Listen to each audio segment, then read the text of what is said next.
Hello, everybody. Welcome back to the Dice Cult for episode 46 of On the Backs of Gods. I am your DM, Jillian, and we have today, same as always, we have all of our players. We have Frank, Kyle, Mac, Josh, Abby, and Christo. Now, I will give us a quick recap of what happened last time. And I think we're ready to jump back into where we left off. Finally got a nice cliffhanger in there. Very excited. It's been a minute.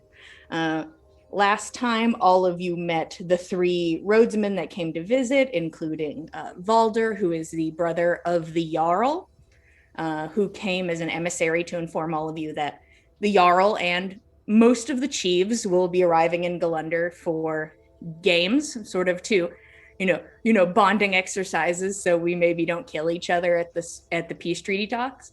And as I said, a peace treaty talk to re-sign a document where three of the signers have recently perished. So this is just to reaffirm things, to get things back in order and make sure we're all okay. Get some of the new chiefs to maybe sign. During this time, you show them around town. Fen is on edge because he had a prophecy of seeing three horses of snow, which he correlated to the three white horses the roadsman appeared on, and that he saw Nanna in the woods. And these are the things that he saw in his vision from Lady Satyr. So being on edge, they show the trio around. There end up being drinks to be had, a drinking competition. Some could say the competition was fair in some cases and unfair in others, but that's a debate for later, if we're cheating or not. But you all come out victorious. Gorbjorn, the most victorious of them all, living his best life, and I'm sure thoroughly ruining Roshan's room. 10 out of 10. I'm here for it, honestly. I mean, somebody has to. Anywho, but yes, Valdr talks to Nanna, and I'm here, guys, and says that he would like to have a conversation with her in private. To which she obliges after informing some of her friends that she has to step out and do what you got to do and whatnot. They both as not to be alone, as previously discussed. It was previously discussed. You make your way into. He asks you to take him somewhere that you feel comfortable in the woods. So you do. You take him to a hunting trail. Fen, rolling so damn high, will never be seen by anybody ever again. Follows them in the darkness. The two of them have a conversation in the woods where it seems that Valdr becomes increasingly nervous and starts to get fidgety, and maybe it's hard to understand exactly what he's talking about. And as Nanna glances away to see a bird which has landed on a branch, he goes to brandish a dagger, to which Fen reacts and casts spike growth. At least he didn't shoot him full of holes. I mean, we take what we get, and that's what we got. And causing a bit of a kerfuffle when Fen reveals himself, gets rid of the spell after Nanna and Valdr both take damage. Valdr holding a dagger, which you can see is inset with these beautiful purple flowers, which Nanna, you recognize as flowers usually used when courting somebody. And he then decides that he wasn't here, to argue about anything with anybody. He came here to do one thing, and throws down his sword, gets back down on one knee, and asks you if you will marry him politically. He is down on one knee, and that is where we are going to kick back off, Nanna, is with you looking at him. You just saw him be very upset, but now you're looking at him and it's sort of this goofy smile on his face. Like, he's just like, you know what, and you're just like, oh, fuck it, whatever. And he goes down to one knee, showing you this beautiful dagger. I'd love you to roll medicine with advantage, if you'd be so kind. I'm intrigued. I will do so. Yeah, but you're just like, no. I don't want to. I don't care about your details, DM. Boo! No, boo. Don't tell me. How dare you give me world building? I refuse to hear anything about the world ever again. It was a medicine check? Yes. Medicine, let me see. 16. Okay. So when you stepped into the spike growth, you were more aware of it, so you could be a bit more strategic about where your injuries lie, which there is one on the side of your leg where you sort of like push it aside with your boot. And there's also one on your hand from when you were trying to put your sword in to help move things. So it's kind of like your injury is spread out amongst a couple places. Valdr's is mostly in one spot, a deep gash that is through his knee, which was the one he originally went down on. And with your knowledge of medicine, and I'll also say this in like stat terms as well, you can see that it's a sizable gash. If he had been in a worse position, if he had been untrained, if he wasn't wearing armor, it could have been a different situation. If he had been a commoner who has 4 hit points, it could have killed him. But it was not, he wasn't laying there and it got him in the throat. But it is a deep enough injury that it's like, that could have, better placed, could have been a nightmare, but it wasn't. And so currently just has blood starting to stain his pant legs. He just sort of looks up at you, just kind of much more relaxed after it all went so terribly wrong anyways.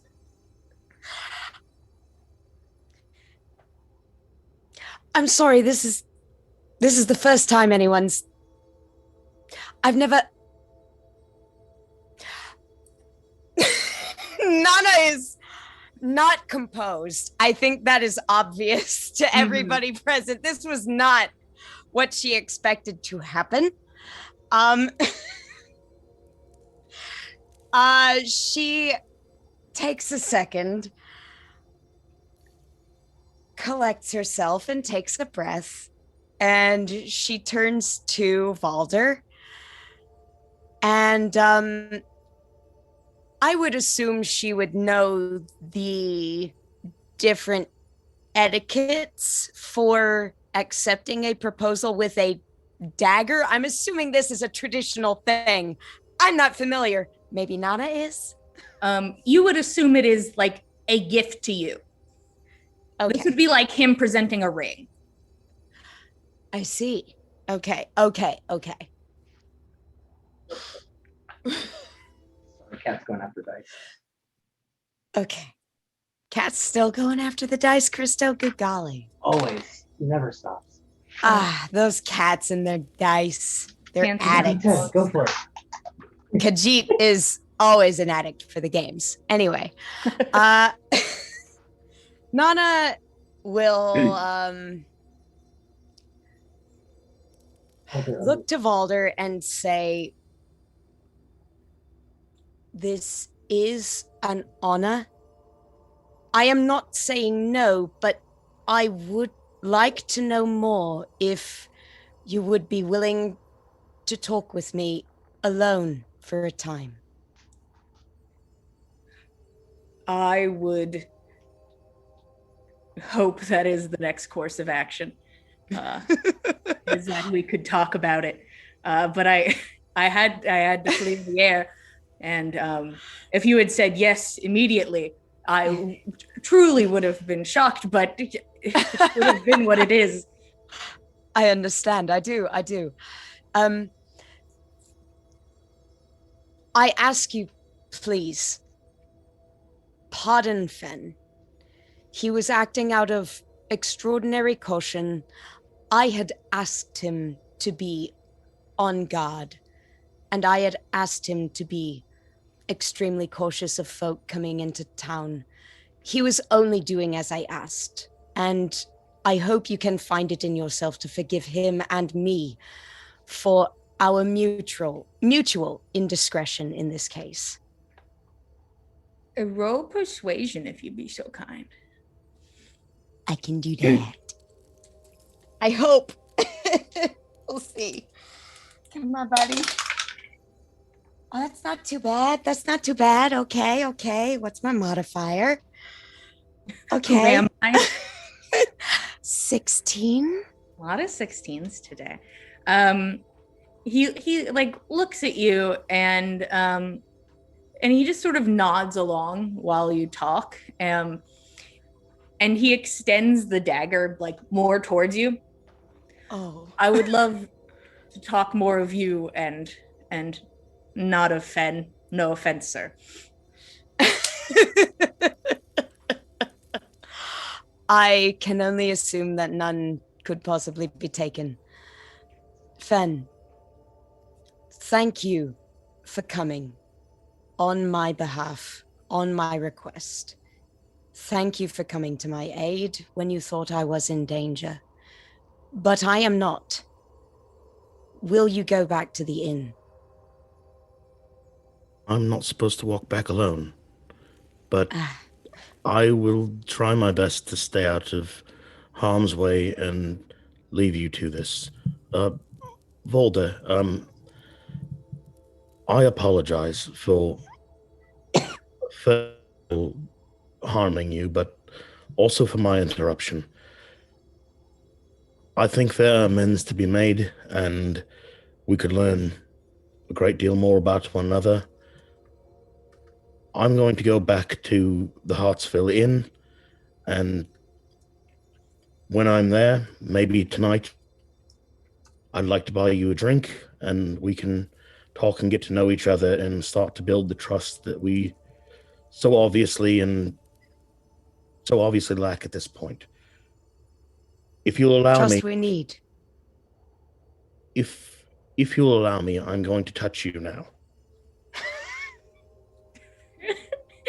This is so very Briarheart. He's still down on 1D. I'd like you to roll persuasion, Fen. All right. That is a straight roll for Fen. 14. Okay. And if I can just like reach down and like help him up, if that's like just offer a hand to pull him to his feet. Yeah. If you extend a hand, he will take it and pull himself up. As he does that, I'm gonna cast Cure Wounds on him. Hey. And I'm gonna go ahead and do it as a so let me just check because that should Let's see if we heal all 4 points. that's what I'm shooting for. So 4 points. I just want to fix the all whole 4 thing. points. D8 plus your spellcasting modifier. All right. I don't even know what I do. Okay, plus I might have 2 D8s. I can't even find it.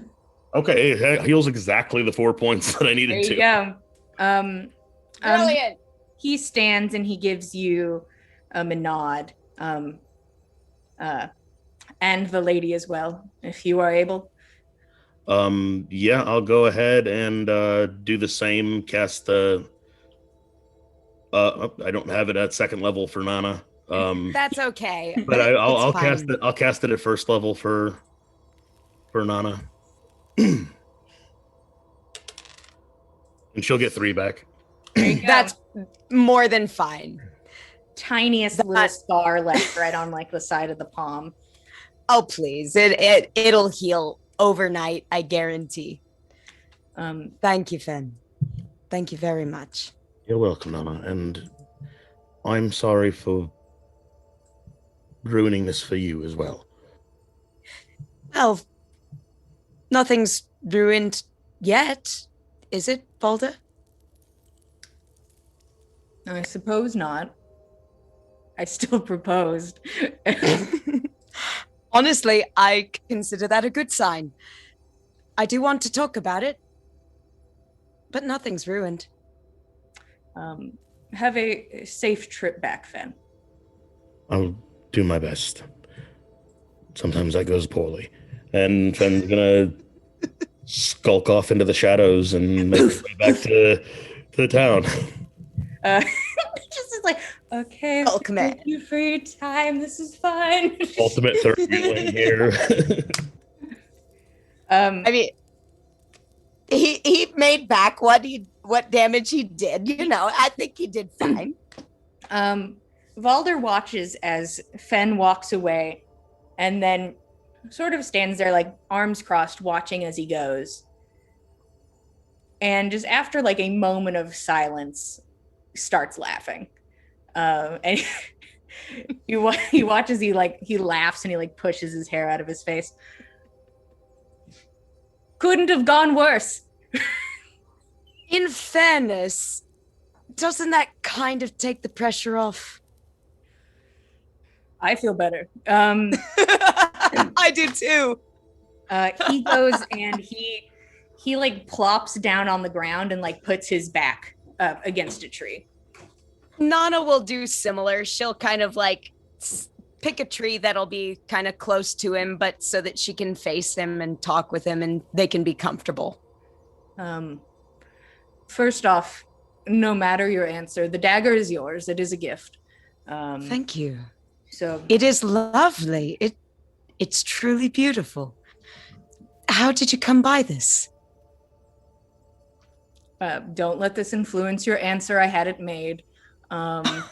Really? You know, I'm putting it all on the table, as it were. I am content to tell you some of my thought process. Certainly. Whatever you feel comfortable sharing. I would know your mind if I were to take your hand. I would first off say that I stand by my statement that this would be, it does not have to only be, but is a political move. And it is not one with us in mind. I own some land, but not much. I do not have the title of chief, nor do I have the title of Jarl, and marrying you would not give me either. And vice versa for you. We gain no title. But what we gain is the visage of power. That makes sense. If the capital and Gull'Lundr are bound by word and by marriage, I think that if anybody was interested in stepping down from the peace treaty, this would give them hesitation knowing that Gull'Lundr and the capital stand together, that Gull'Lundr and the Jarl are bound. I will also inform you that, once again, influence your opinion or not, the Jarl knows nothing of this. Really? Nothing at all? No, I was probably going to do some sort of announcement at some point. Oh, dear. From your sister. How do you feel about that?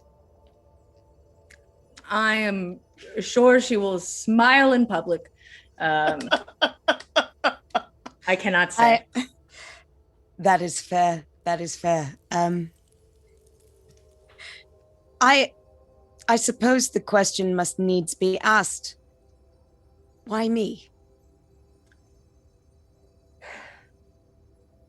I mean, it's not very romantic if I explain the whole rigmarole, but doesn't have to be. I did not want to look intimidating. If I had, first off, in poor taste it would have been, but let's say if I had asked Hertha for her hand, it would have been seen as a power play for myself, and that is not my intention. To say nothing of the fact that I believe you gathered as much from your meeting with her. It would not have gone well. No, I think I would have left here with no balls thoroughly if I had proposed to her. That's putting it lightly. We are in a strange position of only having power in name. And I think that can be very useful. To what end? What is it that you want to do out of all this? Strengthen the treaty, certainly. What is it you want?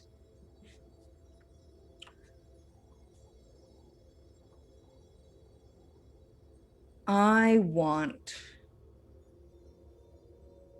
think the West has become stagnant.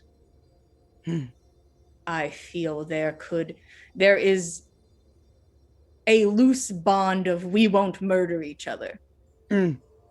Mutually assured destruction, as it were. Eventually someone will slip, and that could be as early as the morning. We need to move forward with more power. And I think this is the start by making a more unified section of the West. And how would you unify it? What would you do? I hate to call this a scare tactic. By having the big army, I feel the biggest threat is Gull'Lundr.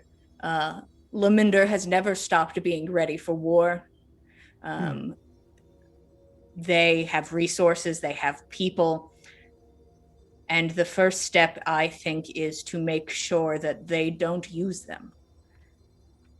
And if we are able to do that, I think that puts us in a better place where maybe more of men from the capital, maybe myself, maybe yourself, can move into areas and possibly take up a chiefdom.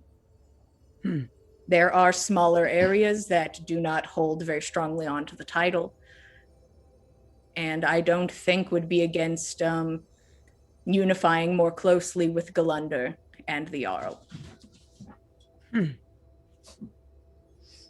It certainly would provide greater infrastructure to the people, would provide safer trade routes.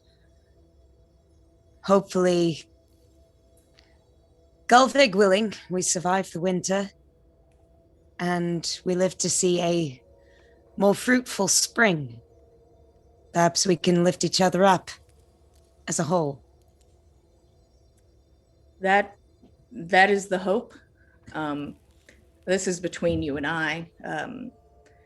In the letters that were sent to the other chiefs, the ones who do not hold as much sway as, let's say, someone from Gull'Lundr or Olafsfeller, that they may, if they do not wish to appear in person, could reply via mail stating if they stand with the Jarl or not. And I think, given the question point blank, most will say they stand with the Jarl, and my sister is under no obligation to disclose who may or may not. So it is a hidden sort of hidden votes, I suppose, as it were, that if somebody were to stand against her, who knows how many other chiefs have already agreed to stay in the treaty. Certainly, and they would feel perhaps then inclined to change their answer, seeing so many neighbors against their position. Yeah, I know not much of Faerun. I did not think she would take up the helm if Herserson had passed. She did seem unlikely as an heir. I feel assured in that, knowing someone else felt the same. She did not have the air of chief to me, but from what I am hearing, she is holding the mantle as Herserson would. I would have expected it would have went to a confidant or a general that he was close to. I did not expect her. She seems... When my party and I were returning to Gull'Lundr, we passed through during Herserson's funeral, and some of us were able to witness the funeral itself and Faerun's announcement therein. And by the description, she seemed... Not that I knew her before intimately, but she seemed perhaps not changed, but certainly more willing, more interested than I would have given her credit or expected of her before all this. I feel like from that statement alone, I have 1,000 more questions for you. I am putting them all at this moment to the side because you did not spring them on me per se, and I sprung this upon you. So I will answer the questions given to me and not ask you about this bounty and who you may have slighted, but I will ask about it at some point, but it need not be in the middle of the woods where you thought I would murder you. Well, I did not think it probable, but we have seen strange things, and I promise you, particularly if this alliance does prove true, I will tell you all of what has transpired, but suffice it to say, we have seen strange things and terrible things, and I hope you will not think less of us for being frightened of what we did not know.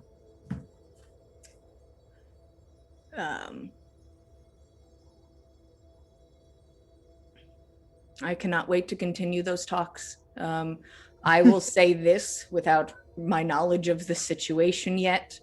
I can probably advise you on where to go further if it is something that need go through my sister. For I think if a bounty had gone through her, I would have known of it.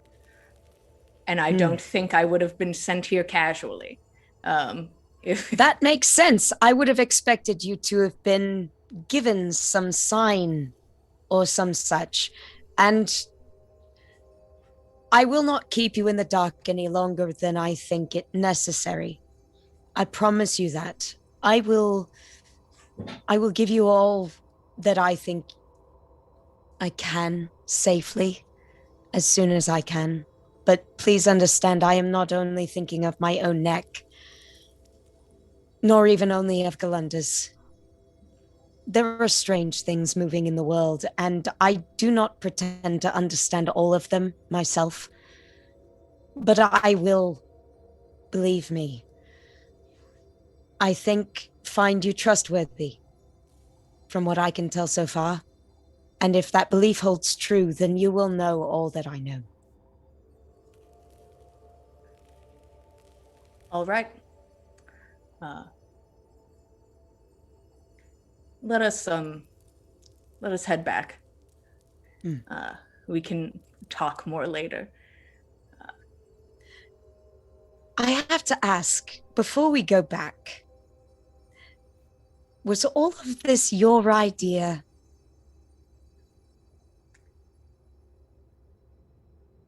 The idea of the proposal from the political standpoint was my idea. Two people that I have been working alongside for years have maybe donated to my thought process in the romance department. Oh my. Oh, that's so sweet of them. I'll have to buy them each a drink. Because the funny thing is, were it not for ominous portents and strange happenings in the world, honestly, this might have been a truly romantic proposal, and I don't think you did it badly. I felt pretty good about it going in with the information I had, and it seems that I had about 3% of it. So if I had had, the rest, I might have had the proposal during the day in the middle of a crowd. I don't know. And then who knows? crushed my heart in front of everyone. Let's go. Don't count yourself out yet. Let's return and have a drink and we'll see where things go. And of course, during this time, you're welcome to decide if you would like to be courted or if this is a political choice thoroughly. I will let you know. He smiles and he sort of like examines the damage to his pant leg. And I'll sew that up later if it's going to be of trouble to you. I can handle it well enough. Let's go. All right. They start to make their way back through the woods together, and I would like to switch over to two people who left the inn also a little bit earlier, but still right before nightfall, and I'd like to confirm some things. Saga and Tordrekt, by the time you leave the inn, it is later in the day, and if you are heading to the temple, it will be nightfall by the time you get there. But Tordrekt, if you wanted to head to the river that you had been talking about and had visited, you would get there a little bit before nightfall, and on the way back, it would be night. So I just want to check and see what you guys are doing. Tordrekt's going to leave that up to Saga. If Saga wants to go out to the temple, then he's cool with that. It's going to be up to her. Oh.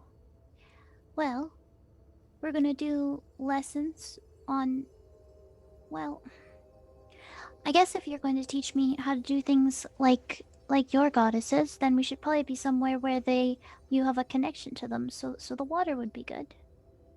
But yeah. maybe later we'll go to the temple and I'll try it on with mine. We'll start with yours and then yeah. Okay. Well, I found a nice place pretty close to here. I think that's a good place.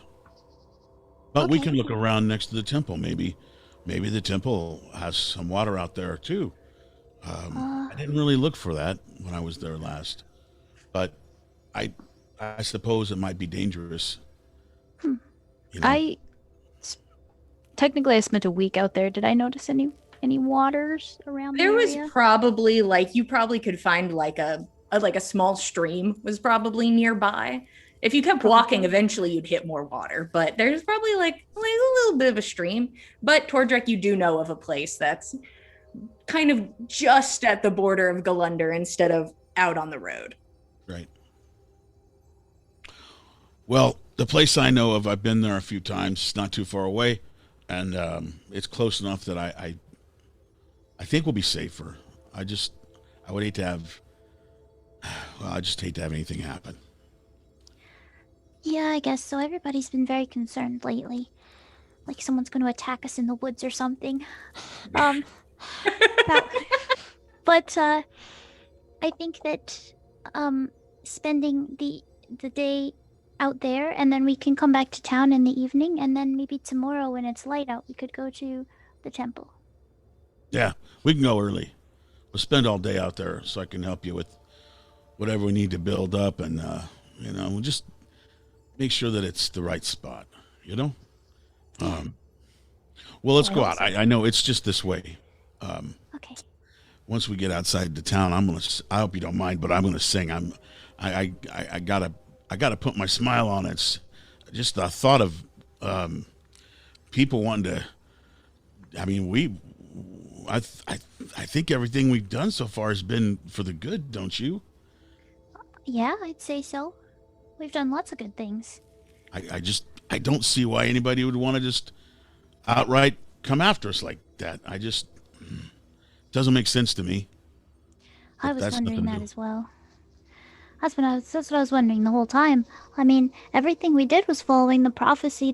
I think that the only explanation that is that it must have something to do with it. Probably the next one, hopefully. I just hope we don't see any dragons. I used to have nightmares about those. Is that a possibility? I don't know, but when I heard about them, I used to have nightmares about them. And They're no good. They're no good. Nope. I don't know if. Do I know what dragons are? Stares deep into the void. I would say that Saga is a very weird case of does she know Yeah. what things are? Do I know that? Saga, how about you just roll me? I'm going to give you advantage on an intelligence roll, but go ahead and roll Okay. intelligence. First off, It's really up to the dice. yeah, I know a this kind of dwarf thing. would 100% first off know what a dragon is because one time a dwarf turned into a dragon and there's a whole thing about it. Yeah. But Yep. yeah, you're like, I know that story. I don't like it. Oh, do we of get? course, that one. 13. 13. You have heard of dragons. You've certainly never seen one. I would say you've never even met somebody who's seen one, and you've met a lot of people. It's Yeah. usually something you'd hear of, maybe like somebody singing a song in an inn, and you're like, dragon, flies, sometimes fire. Okay, like you have a basic understanding of what they are. Okay. The mythological understanding Yeah. of what they are, Yeah. not the biological. None of that. You know nothing about anything else. Right. I kind of thought that was more of the kind. Maybe it was like a metaphor or something. It was like a story thing. Like, it was in a lot of songs. Mm-hmm. You know. A lot of songs. A lot of dwarven songs. Yep. Huh. Not good. Well. I would love if you guys rolled perception for me while you walk, if you're so kind. Oh my Oh, god, dragon am I attack. gonna see a dragon? And then Oh, in the easy. sky, Do I have to, or is it just Tordrekt and? it's just Tordrekt and Saga. Cool. That's what I was gonna say. It'd be weird. Yeah, Gorbjorn, go ahead and roll me perception right now. Yeah, I'm 13. looking for any weird birthmarks on her. Yeah, or- I get you. Is that a mole? What's up?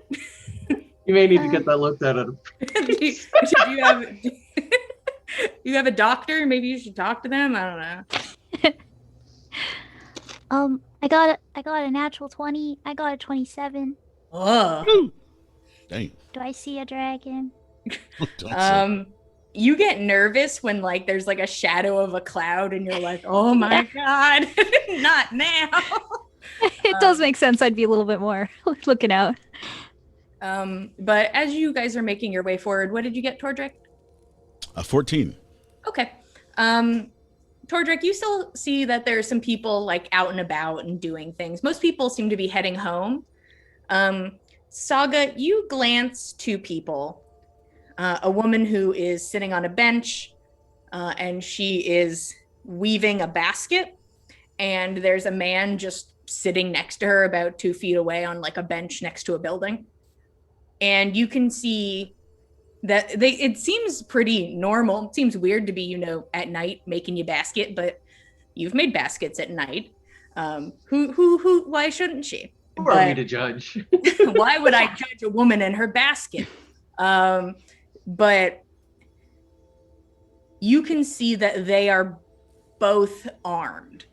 Like, there is a sword sort of leaned up against the wall next to the woman, and that the man still has like a short sword sheathed at his side, and they're just chilling there as you walk past them. They don't make any do they look up at us at all, or do they wave? If I wave, do they wave? If you wave, do they wave? I will say they do glance when you walk by. Do they wave when you wave? The woman gives a nod because she is currently basketing, but the man gives a bit of a wave as you pass. But they seem to go back to their business of basket weaving and nothing. With that waving, you always do. As a priestess, you're going to be very popular because there are so many people are going to be coming to you for favors anyways. You're going to have a line of people. Oh, he laughs to himself. Is the waving, is that also a thing? Is that a blessing thing? Well, I suppose you could kind of do that when you were doing that. And he kind of tries to figure out how. Well, you could do that. Yeah, it's just, because you're always so friendly, and that's a good thing. I just yeah, I just don't mind me. I think sometimes off the top of my head I just say random stuff like dragons. Where'd that come from? I haven't thought about dragons forever. Yeah. But you all walk, and eventually you get to the stream.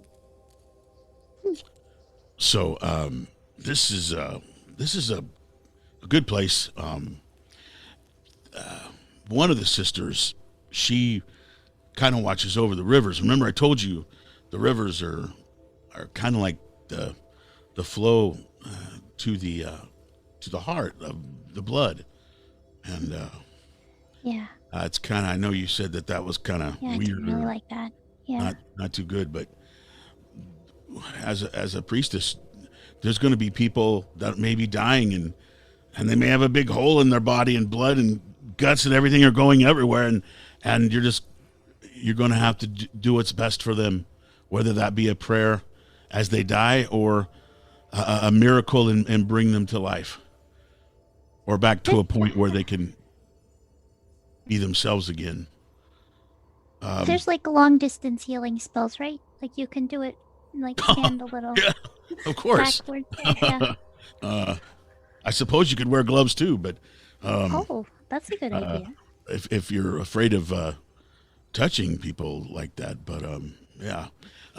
So he's going to get out the nine sisters, the little nine sisters, little wooden figures that he had made, and he's going to go over each of the names of the sisters and what they stand for, so that she understands, without taking too much time, because it is going to get dark and such. He is going to point out Blugata, because she is the one who watches over waters like this, so she would be the main sister that he would be praying to here, and he's going to explain that. And then Tordrekt, I'll go ahead and get back into that. So Saga, one of the things that the sisters give me, and if you pray to them, I feel that they would grant you the same miracle. But there are times when the most important thing is the person next to you, and the connection you have with somebody else. It makes all the difference. And I when I ask the sisters, and I point out to them those who need help, they will bless them. And as long as those people are near each other, they will just, things will be easier for them, or at least they are blessed as such. I suppose anything can happen, but I will show you this prayer, and you can pray to the sisters; they won't mind, I'm sure. Or you can pray to Lady Seder and see if she would pass that on to you as well. I don't know if she will give you that miracle. I can't speak for her, but I will show you this. You've seen me possibly do it before. Finn, who else? Let's see. I think maybe Several others I've done. Probably everybody in the group.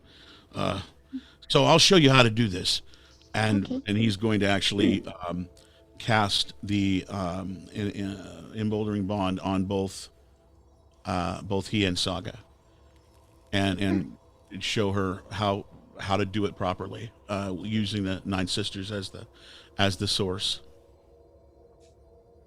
Okay.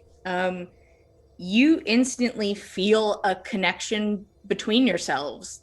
I don't think at any time, I could be wrong, that both of you have been like the bond between just the two of you, because I think a lot of the time it's either been between Tordrekt and some of the heavy hitters, or two of the heavy hitters, and but there is just the sensation of just energy flowing between the two of you, creating strength there, wherever it may need to be, connecting the two of you spiritually.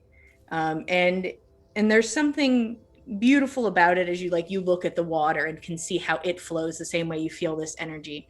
Go ahead and roll me religion with advantage, Saga. Okay. It's weird when she rolls a nat 20 and I have to give her this ability. Oh, I do. Oh shit! No, you're about to get it. No, I Oh, have no. it. Oh no! Here it comes. That's I rolled the same number on both dice. Cool. Let me see if I have a plus. Okay. 5. You think Yeah. that, you know what? If I think about it real hard, maybe I too one day can bond. It's something that you see for yourself at the moment. It seems a bit out of your grasp. It sounds like you have to have a conversation with your god and be like, can I have that, by the way? And they'll probably be like, oh, sorrow daughter, thank you so much. Here you go. Yeah. Okay. Yeah. I love how Jillian's like your actual Lady Satyr voice and like mocking her own Lady Satyr voice by way of everybody else's impression of her Satyr voice are distinct. But you think, Saga, that you're like, I think I could actually do this. There is I'm confident. A world of abilities opening up before you. And this is now one of them. I would love another perception check, please. Saga, I'll give you advantage from your nat 20. Okay. But perception checks. It feels kind of like some kind of, it's probably because it's the sisters, but it feels like a familial bond or something. Like, I don't know. It's hard to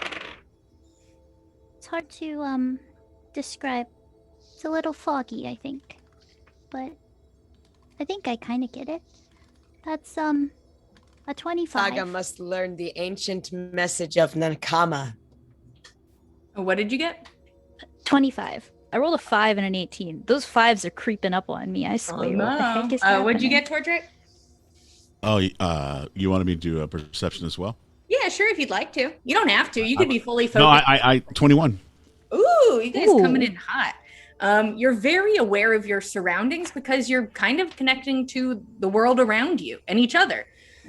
So everything is sort of made clear.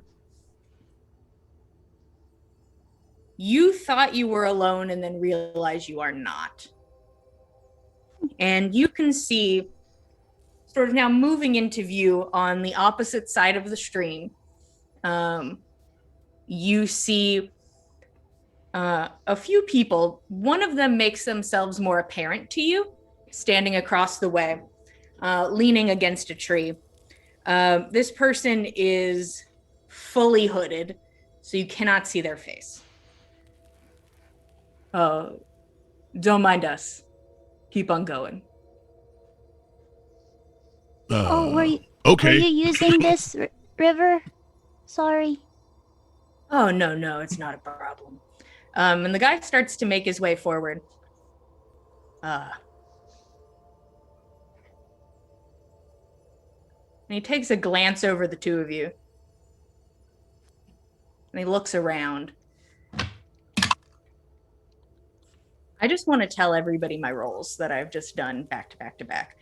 I did a 2, and then I did a 20, and then I did a 2, and then I did a 20, and I have just rolled now my third 2, and I am just, where am I in this 220 world? 3 2s, so you get inspiration, right? That's. Oh, I'll let him roll with advantage then.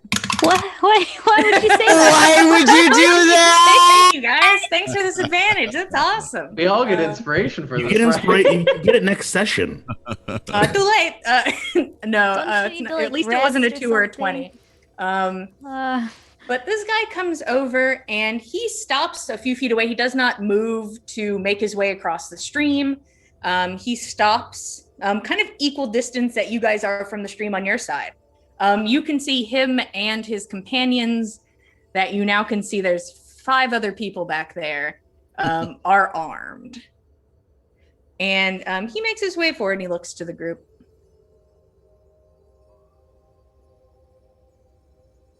So I was wondering, and he takes another step forward. Would you happen to be Tordrekt and Saga? Mm-hmm. You are? Oh. I'm a friend. I don't think I remember meeting you. I met a lot of people. Friend? Yeah. And you see that he rests his hand on his weapon, but he does not grip it or pull it out. See, I was hoping it was you because, what a lucky day. Two very talented spiritualists such as yourselves. Yeah. It is Did true. you see the temple? Yeah, I've seen the temple. Beautiful. Mm-hmm. Did you make an offering? I can't say that I did. He takes another step forward. What would you recommend? Well, That's so bad. No, not a blood sacrifice or anything. Everyone starts getting goosebumps. Yeah. well, Lady Cedar likes prophecies and traveling and finding her way and everything. Maybe something to help fellow travelers. That would probably be nice. Yeah, that's a good idea. Mm-hmm. We're Saga has asked me nicely to help her learn some things in regards to prayer and focus. And it's getting dark soon. We're gonna have to go back into town, and so we don't have much time. Yeah. So the quicker you get out of here, the quicker we can get back into town where it's safe. So I'd love you to roll intimidation. Can I roll a wisdom check to see if I figure out what's going on yet? I would love 21. you. 21. Okay, thank you. So that means I rolled a natural 20 on that. A natural 20? Oh, Plus shit. 21, yeah. Oh god, he's so scary. He's so scary. Does that give me advantage? That's not normal. Dwarf. You see that, first off, you notice that Tordrekt is fucking scary. You notice that instantly. Yeah. What did you roll, Saga?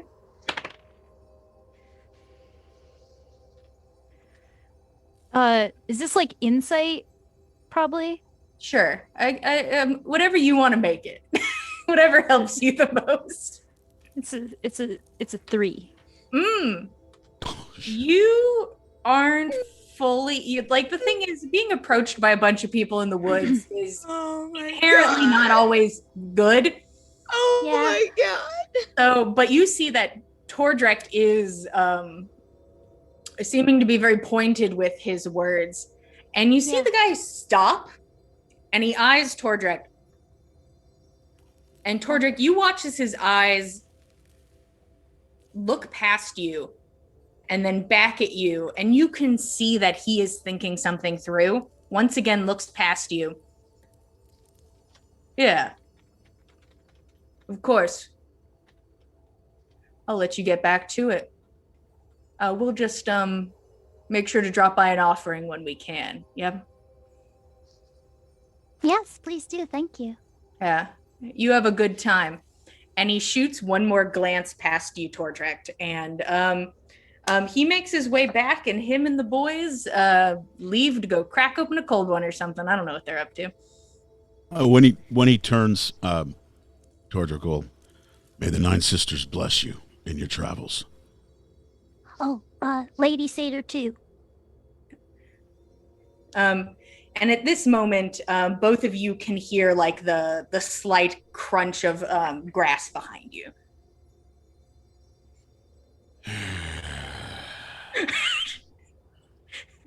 Bosa. Mm-hmm. See what the prayers will do. That bond Bring we have. people together. Yeah. I think they could see it. Yeah. Yeah. You're right. That was nice. I They seemed- agree. Thoroughly. You hear a woman's voice behind you. Oh, hello. And you can see standing a few yards behind you is Basket Woman and Doing Nothing Guy. Oh, hi. Oh, you all have been handling it splendidly. Very, very proud of you. Just were checking in. Would you like an escort back to town, courtesy of Eagle? Did you finish your basket? Almost. I don't know why I picked basket. I hate basket weaving. It just, my hands, they're not good at it, you know? Thick And I finger. But it definitely does look don't do very inconspicuous. Who would even think me and my sword in this basket? Would you like escorts back to town? It's probably getting late. You want to go back and I can show you some more about the holy water at the bar. Okay. Yeah. Tavern. Maybe on our way back you can explain what happened? That might take longer than our walk, but I'll try. The both of you pick up shop and start making your way back into town, now escorted by two individuals that you now know are associates of Eagle. Thank God. Stationed in town. But did Tordrekt even need the help? Maybe he didn't. Dude's scary. And dragon energy. Yeah. Meanwhile, whooshing around again, back at the Hartsville Inn, Roshan, you are just working. You are now like the only person left in the bar area of your team. Everybody's gone. They've all left to some extent. You can only hope that they're with each other in some degree. In the bar. Gorbjorn's with someone. But you are currently downstairs working. Selby has riled up half the town who's here drinking now. And it is just you working. And I'd love you to roll insight.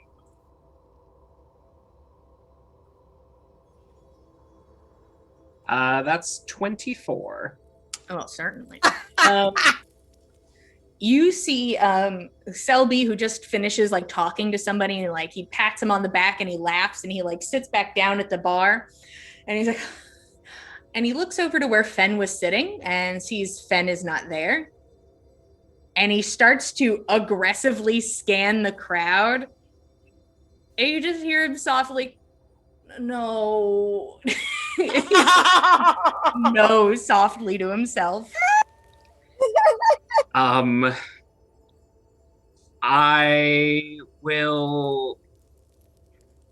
approach him or just ask from where I stand. Are you looking for one of my companions? I was. I'm just curious. Do you know where your elf friend went? I sent him to follow Nanna into the woods. We don't feel quite safe being alone here. No. Oh no! I had one job. I had one job that I had to do. And You had one job on his arms on the bar. I'll like tap him on the head. There. Were you supposed to keep an eye on him? Roll persuasion with advantage. You're in bartender position, so easy to talk to you. 22. Oh, of course. No need to even roll on my side for any of this.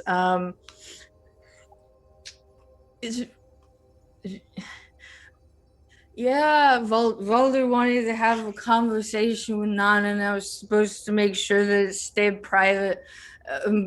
They left me alone to deal with it. And Well- see what that did. Look what happened.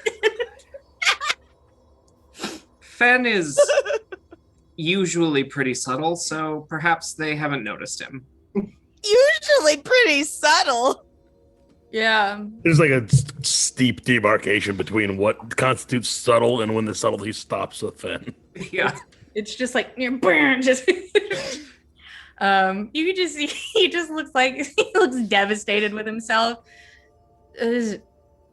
See, I was trying to. You started working, so I didn't have to keep track of you anymore. And Agnet was supposed to watch Saga of Saga, and that guy left, but they left before, so it wasn't a problem. And Agnet left me. I can't keep up with everybody. I will pour this man a glass of water. And then a glass of You beer. need to hydrate. Here, this is what they call a blue dolphin on the house. He takes a sip. This tastes very bad. But he keeps drinking it. But he drinks his water. Fen, you make your way back into town. Where do you go? Do you go back to the Yeah, I go straight back to the Hartsville Inn. I just walk in the front door. Fen's gonna sit at the table he was sitting at before if it's still unoccupied. Like, Yeah, I'm sure there's the small corner table you had set up, and he glances back over.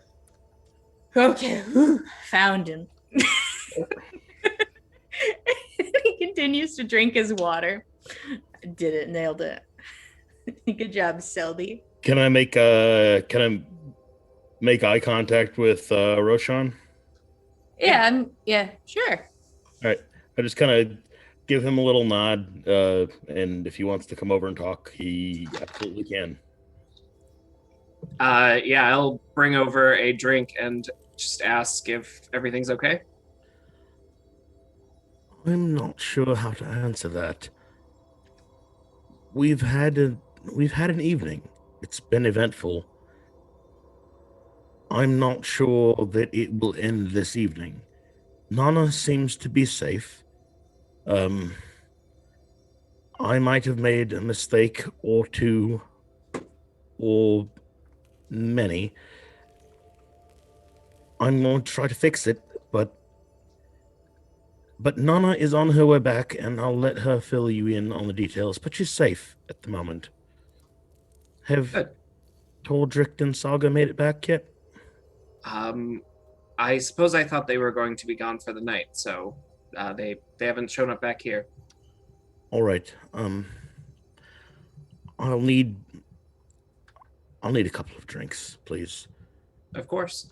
And I think Selby's buying. all right. He's still conscious? Just barely. Just soft humming coming from he's fully down and just softly humming. All right. Send him over here. I'll see him off to a room. Sounds good. And then Ro will give Selby 2 drinks, one for him and one for Fen, and You know he's gonna spill that shit on the way over here. Let's see if he spills that shit. The dice is gone. I just dice He is should gone. get Spill the drink. he should probably get advantage. She feels I feel like a like that means barfly. He does feel like a barfly. That's true. He seems very at home in this atmosphere. Okay. Challenging people to bar games and shit. Come on. He knows he the keeps game. it together. He's basically given his drinks and he's like, sure, yeah, whatever. Yeah, okay. And he starts to make his way over, and that is when Valder and Nanna make their way over into the bar. Hey. And Selby fully stops, puts both drinks on the table in front of Fen, and makes a beeline towards Valder and grabs him by the shoulders. How did it go? Did she say yes? Nana's right there. Yeah, Nanna's right next to him. Nana's just standing. She's watching. She's letting Balder answer. Valder, you could see just a little bit of blush in the cheek.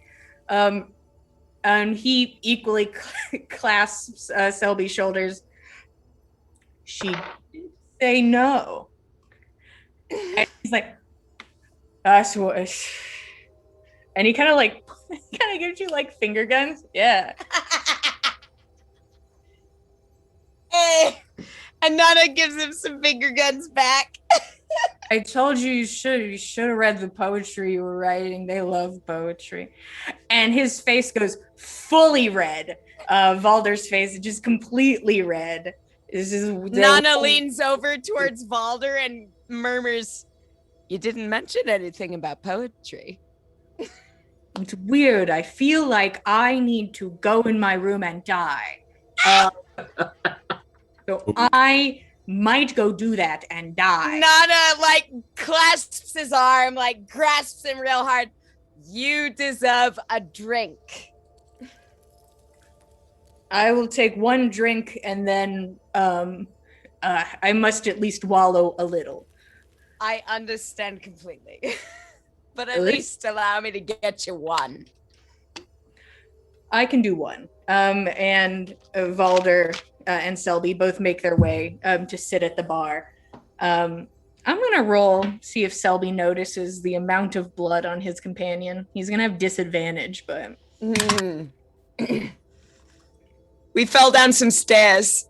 I fell down the stairs.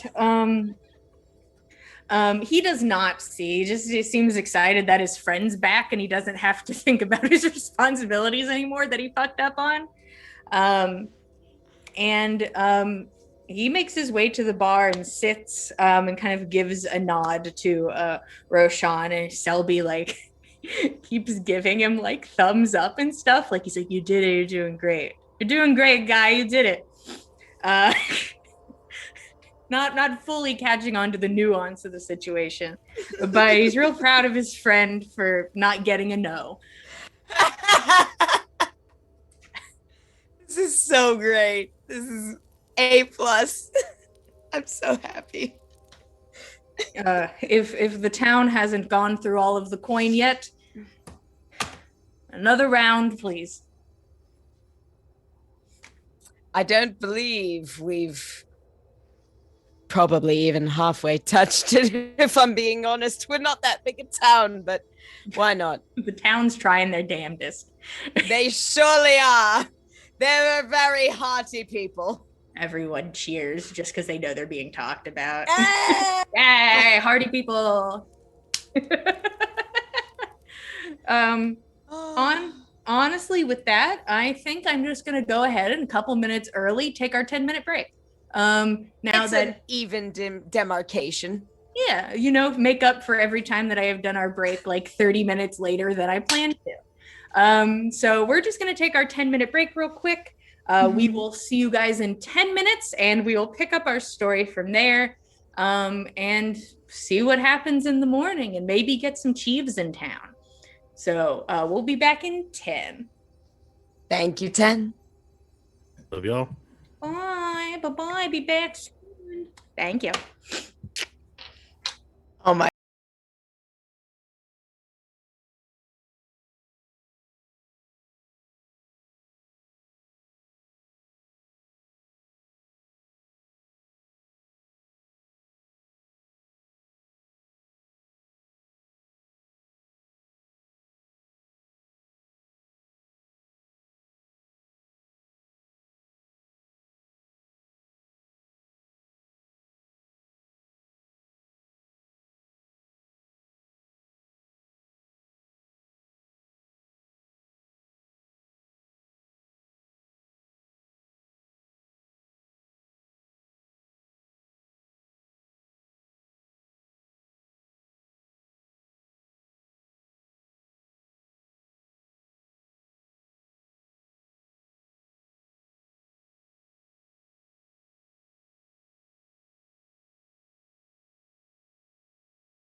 Hello, everybody. Welcome back to the Dice Cult for episode 46 of On the Backs of Gods. We just took our break.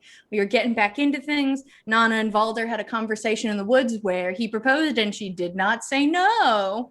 And then Tordrekt and Saga went out to the stream and met some friends, and then met some more actual friends who escorted them back to town. And Roshan listened to Selby's woes of trying to give Valder and Nanna some space so they could talk by themselves and failing at his job. Valder and Nanna and Fen have all returned and are currently having a drink at the bar. Is there anything else anybody wanted to do before they went off to sleep? Nanna wanted to make sure that she bought Valder a drink and gave him an opportunity to buy her one, because that seems only fair. If he wants to politically marry her, he ought to at least buy her a drink and she ought to at least buy him one, because then it's a real proper political marriage transaction, I guess. At least as far as Norse society is concerned, you got to drink over it. As far as Nana's concerned, yeah, you could both buy each other a drink. Like he goes to pay, and you're like, and I'll buy a drink for the lad. And you both buy each other a drink and sit at the bar casually. Probably once again going more back into that small talk mode instead of here's my political plan to look powerful mode. Let's propose in the woods and maybe Leminder will be chill at the meeting. Anybody else? Anything of import before further into the night? Basically anything before 4 a.m. is what I'm looking for. Yeah, until about midnight or so, Fen is gonna stay post up in his corner, and he's gonna, if Selby ever comes for the drink, that I assume because the drink's never made it to the table, Fen's gonna go and get them. If Selby wants to get his and come sit down with Fen, then that's fine. Mm-hmm. If not, Fen will drink his drink, and he's gonna continue to try and overhear conversations in the bar, especially if there's people that are not Gull'Lundr folk. Okay.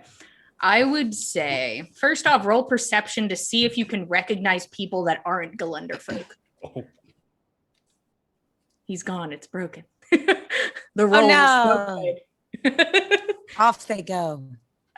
Say it one more time. Distance. You have no audio for me. And there we go. There you go. Just like I can't hear anything. My ears. You said. Sorry, hotel room. I'm trying my best. Yeah, nobody stands out to you as like, obviously that's not a person from Gull'Lundr. You lose Selby pretty early because after he sits down at the bar with Valder, he is basically done. Like he finished his job, and then anything willing him to be conscious fully is gone, and he is just out at the bar next to Valder. I'm gonna drink his drink as well as mine, and I'm gonna see if I can like help him back up to his room, wherever that might be, with Rose's direction. I'm sorry, guys. The cats are being dickweeds today. Tell them to stop. Because attacking me today too. The cats are, I don't know what it is about today, but they're on a rampage. Everybody relax. It's just Monday. Oh, that's why. They're like, this sucks. Boo. They're all having Garfield syndrome. Yeah. Fen, you don't really get too much from anybody's conversation that seems more than drunken talkings about people's day at work, or talking about, ooh, the 3 new people in town. Ooh, somebody's throwing money around, free drinks. How awesome. That is the vibe you are picking up on. You are able to assist Selby to his room. He becomes conscious enough when physically moved by a person to like walk. but it's like, okay, this way, there you go. But you are able to get him to his in-room. Easy. And I assume I'm staying in Rose's room. You're staying in Rose's room, yes. All right, and I'm able to figure out where that is. I'm sure you are able to figure it out, or somebody will tell you, like Roshan. There's But like a you're able- shirt on the door handle, though. Yeah, which one's Gorbjorn in? Just Fen like, oh god. He's just looking at two doors. Okay. Oh, I thought it was the same room. Like it was like a. Is it the same room, Roshan? Yeah, we shared a room. Hell Oh, yeah, oh. bitch. Oh yes. Oh, this is even better. Okay. Hey, yeah, Fen, you could go up to the room. Yeah, Fen doesn't know any better. Fen gets Selby to his room, and Fen tries to go to the Is room. there a sock on the doorknob? Probably a Just a shirt. full shirt sleeve on the doorknob. Or his sleeves keep going. Oh no. Gorbjorn does not need those sleeves. I was like, Where "Oh, he's that's going, you?" he certainly doesn't. They just grow back, and he just keeps pulling them off. Saga keeps fixing them the next day. She's like, oh no, where did these sleeves go? I'll give them more sleeves. And it's just an endless cycle. I imagine there's so many like extra sleeves that like sometimes they're just like mix matches. You never know what sleeve you're going to get. All right, Saga so- regenerating Gorbjorn's sleeves fuels the heat of the universe. Yeah, I don't know if Gorbjorn's a put a sock on the door type of guy, I'm going to be honest. All right, so well, I mean, regardless, Fen has had like 4 or 5 drinks today, which is more than he's had more than he usually has, and more than it's been in a long time. Mm-hmm. So, like when he gets to the door, the people said that that's the one he's supposed to be in. He's opening the door. Oh yeah. My brain was just like, it's Bone Mountain. Yeah. Bone? Bone Mountain guy. Hey guys, thank you so much for joining us today. This is I quit the cool.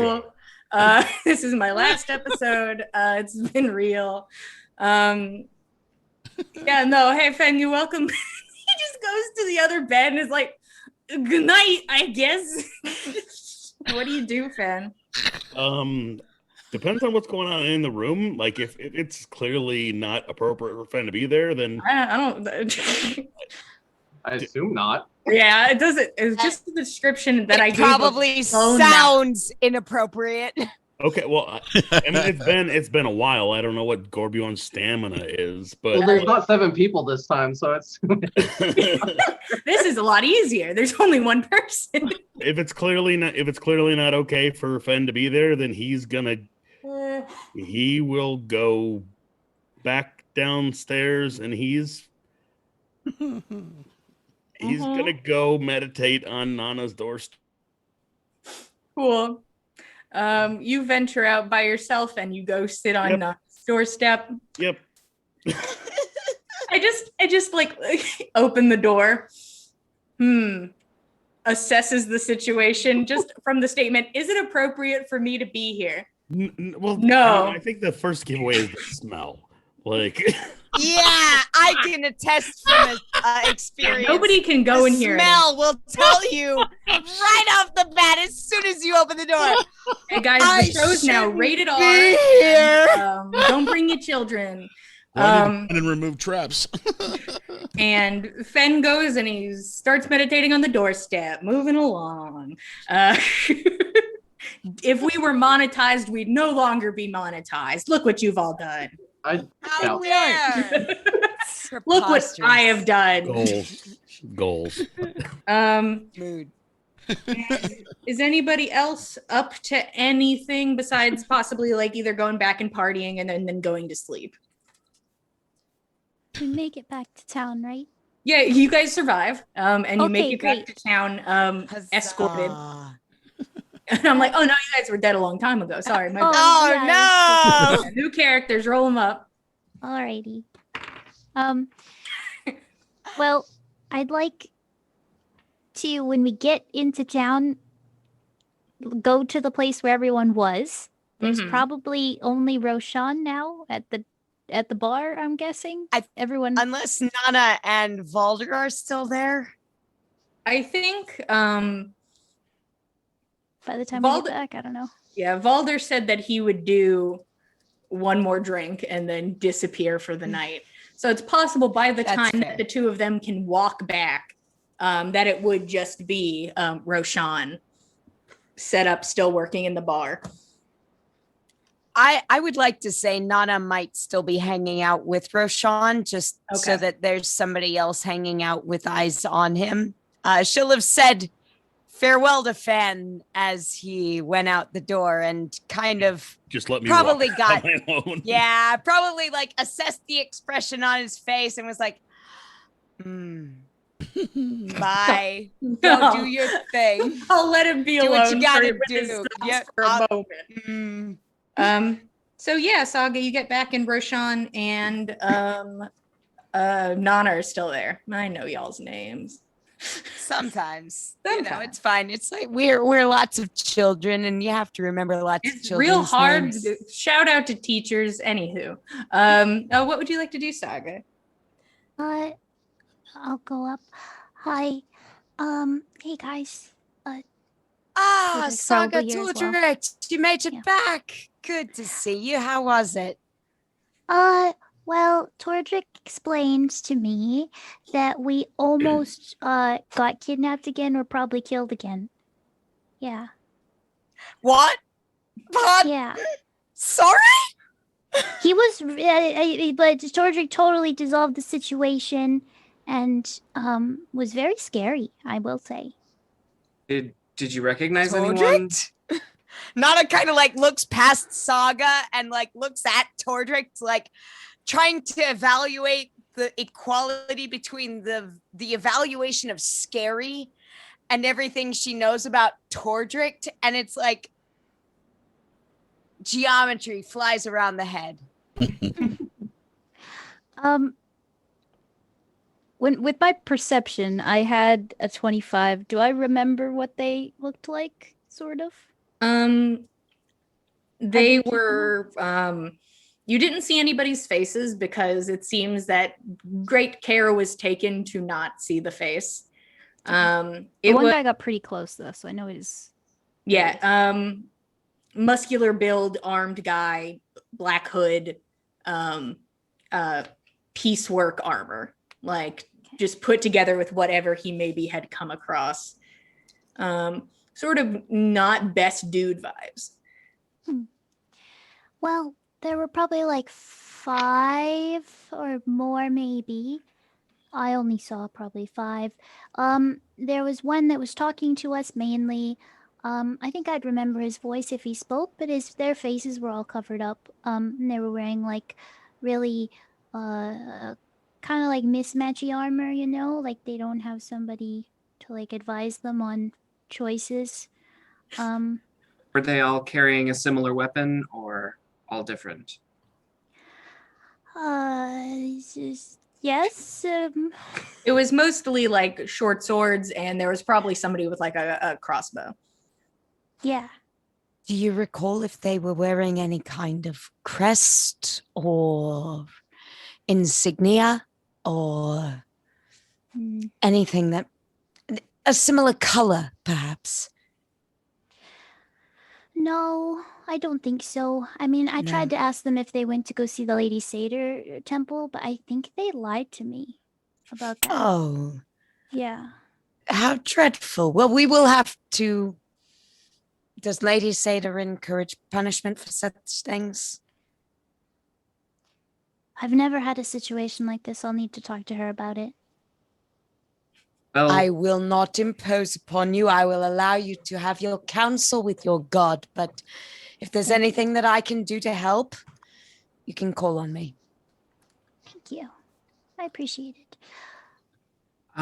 let's say we're not going to leave the town unless it is as a big group. Then, I would hate for anything to happen to you, Saga, and to you, Tordrekt. Especially if it were outside of our ability to help. Oh, I forgot to mention. There was a lady who was doing some really nice basket weaving, and she had a guy with her, and they helped escort us all back, and they said that they were friends of Eagle. Oh, That interesting. doesn't surprise me. We'll have to thank him. I suppose so, yes. Well, Saga, I really and truly do hate to cut you off from your temple, but is there any way that you could perhaps set up an outpost here or an annex or move the temple temporarily here for a time, just until it was safer? I can't pick. That's really. I don't think my Earth can move that whole thing. I just built it and everything. Oh, I do understand. I only want both of you to be safe. We'll find a safer place. We'll find a safer place. Okay, if nothing else, perhaps a safer way to get there. Whatever you can manage, just so long as you aren't in harm's way, please. The both of you. Yeah, I wouldn't want to get anyone else up in a big thing anyway. So maybe we can have a branch here, or something. I'll just there you go. Expansion. Yeah. And if your expansion was in town, perhaps Hertha might be able to assist you with construction, and perhaps Egil might be able to arrange for someone to come by and assist with some part of it. Okay. Yeah, I helped her once make some stuff, so maybe she'd help as well. Perhaps so. It never hurts to ask, and I will gladly speak on your behalf to anyone. Okay. Okay. Yeah, I thought you guys would like to know, so yeah. Certainly good to know. Well, can I have some like sleepy time tea or something, and then I'm gonna go. Nice to see you guys. Looks like everyone else went to bed. More or less, I think Fen went off to meditate, and Gorbjorn went to bed, and so did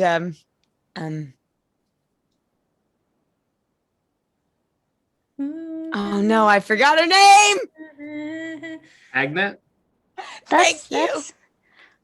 Oh, I'll get it one of these weeks, and you'll be proud of me. I think probably most of the rest of the party has gone to bed. I wanted to make sure that you and Tordrekt got back to town all right. Neither of you were harmed at all? No. Tordrekt did a really good job. Good. Do I notice anything about Nanna? Roll me insight. Okay.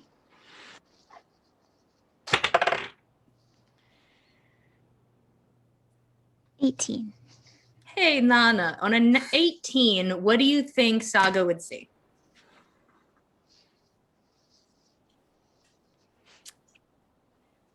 Nanna is not the type to really keep things on her sleeve, but neither is she really practiced at keeping things close to the vest, so they kind of wind up in the middle point. She is obviously flustered.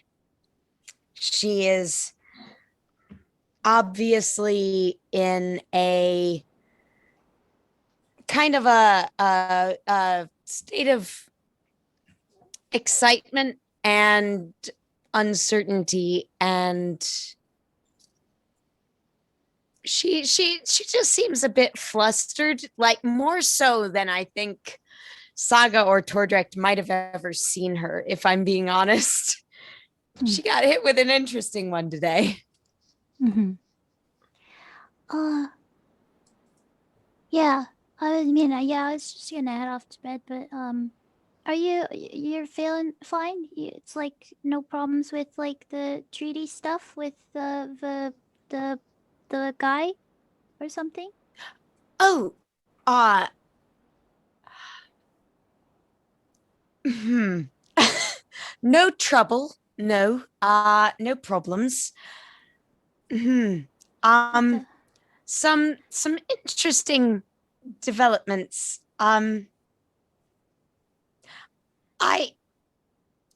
I might be needing to consider getting married politically. I'm not Oh. sure yet. But it's late, and I don't want to keep you up too terribly late, Saga. And if you need to return to bed, please, I do want you to do so, and we can talk about it in the morning if you like. What? Hmm.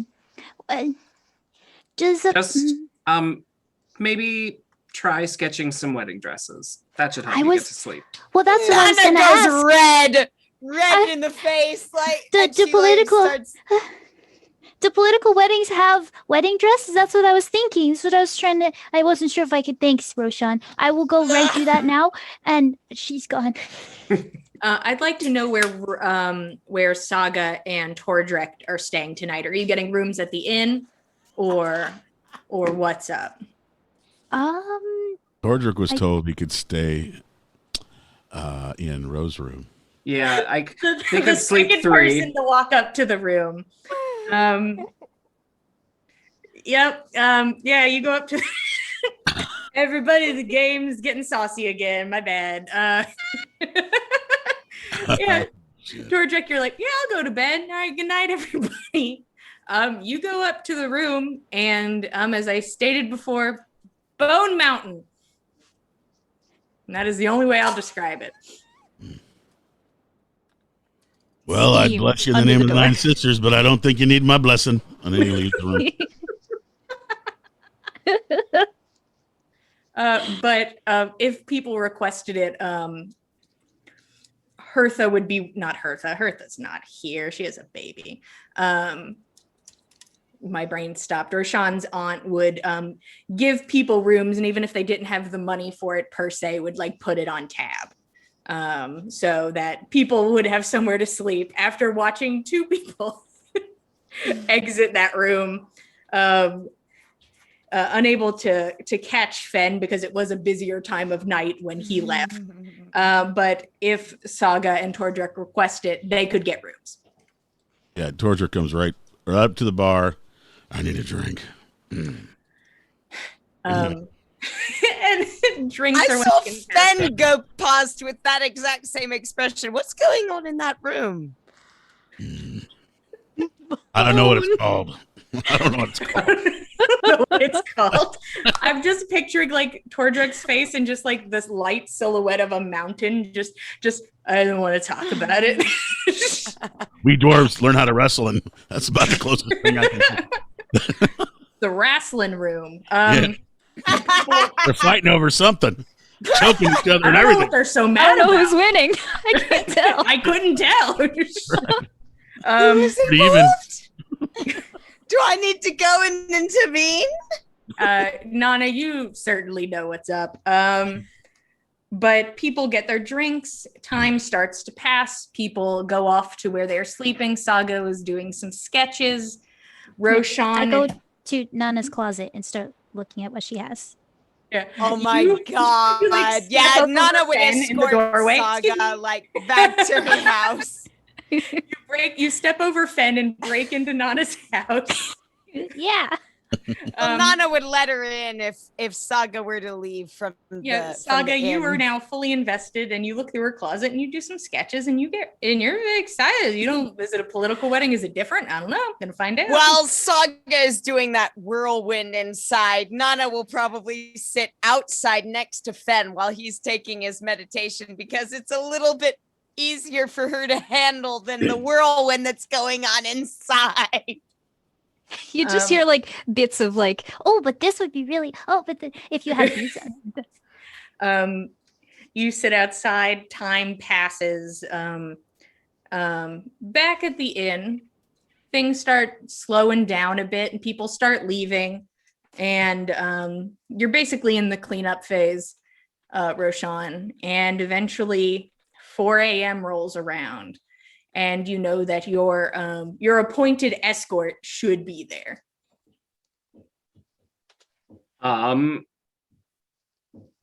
Do I recognize anyone of Egil's people in the bar, or I can check outside? You don't see anybody inside, but you could check outside. Yeah, I'll go check outside. You check outside and you take like a glance around, and you can see somebody leaning against the wall near the door. It's Egil. Oh. I feel like Egil probably looks really tired. Roll insight. Ooh, 9. Wide awake. All right. So he'll start walking and ask, did you hear about Saga and Tordrekt? Most certainly did. Heard a lot of you wandered off willy-nilly into the woods today, but I've already said my piece, so I can't really be responsible anymore, but that's why I have people set up about. I tried to set some boundaries, and immediately they got all taken down, so we set stronger boundaries. And did that work out? We'll see. I do not control them. Listen, you're all adults. Saga, say that loosely. I can't blame her when she wanders off. That just seems to be in her spirit. And I'm not going to stop her no matter how many times I tell her she will be murdered. You seem oddly taken with her.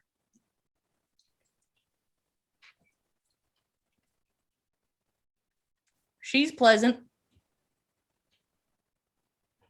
And what do you have to say about Lady Seder? I'd like you to roll persuasion if you'd be so kind. Now that's a 26. Ooh! High rolls today, boys. He raises an eyebrow. You trying to gather dirt on me or something? Oh shit. He No needed 26. dirt. You just pay more attention to her.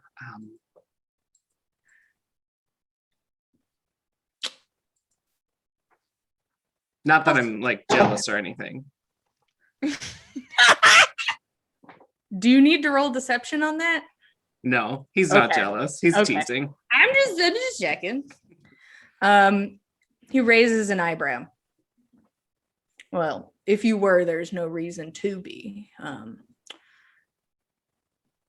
When it comes to Miss Saga, I will say that she is oddly quick to warm up to people, and that's easy to work with. So easier to talk to her and easy to keep her happy. Because sometimes you have to keep the people close that come into your house and threaten you and make sure that they are content. I see. I don't know where she acquired those monstrous balls that she has, but just keeping her happy.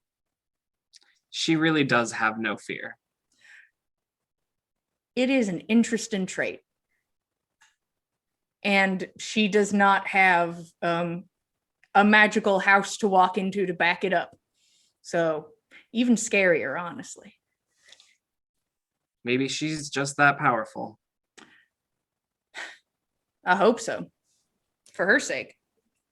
Well, I came out here to escort somebody.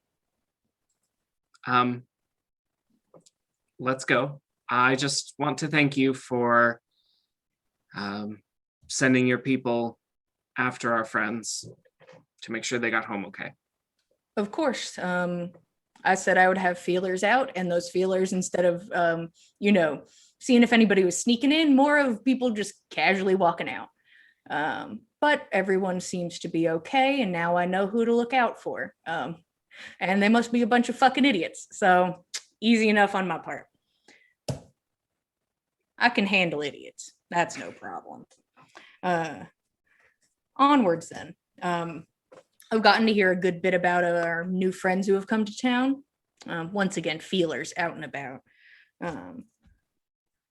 I probably won't be participating in any of the games. It's probably not the best idea. Are you a flighter? I like to think I have a silver tongue. Well, then I suppose you should enter. Somebody should participate. You can be representative of Island Life. Wonderful. You're sponsored now. Is that what you are calling it in this town too? Yeah. I think it looks good when it's a unified sort of thing, where it's like, Sure. oh, they're branching out. Corporate. I like to think big. It's very exciting. Been a minute since I've talked to Autumnus, so excited to do that again. Also, I was able to get my hand on a bit of the rules that are happening. Seems we were all tiptoeing around the law here, and that duels will be legal. I think that's an interesting choice.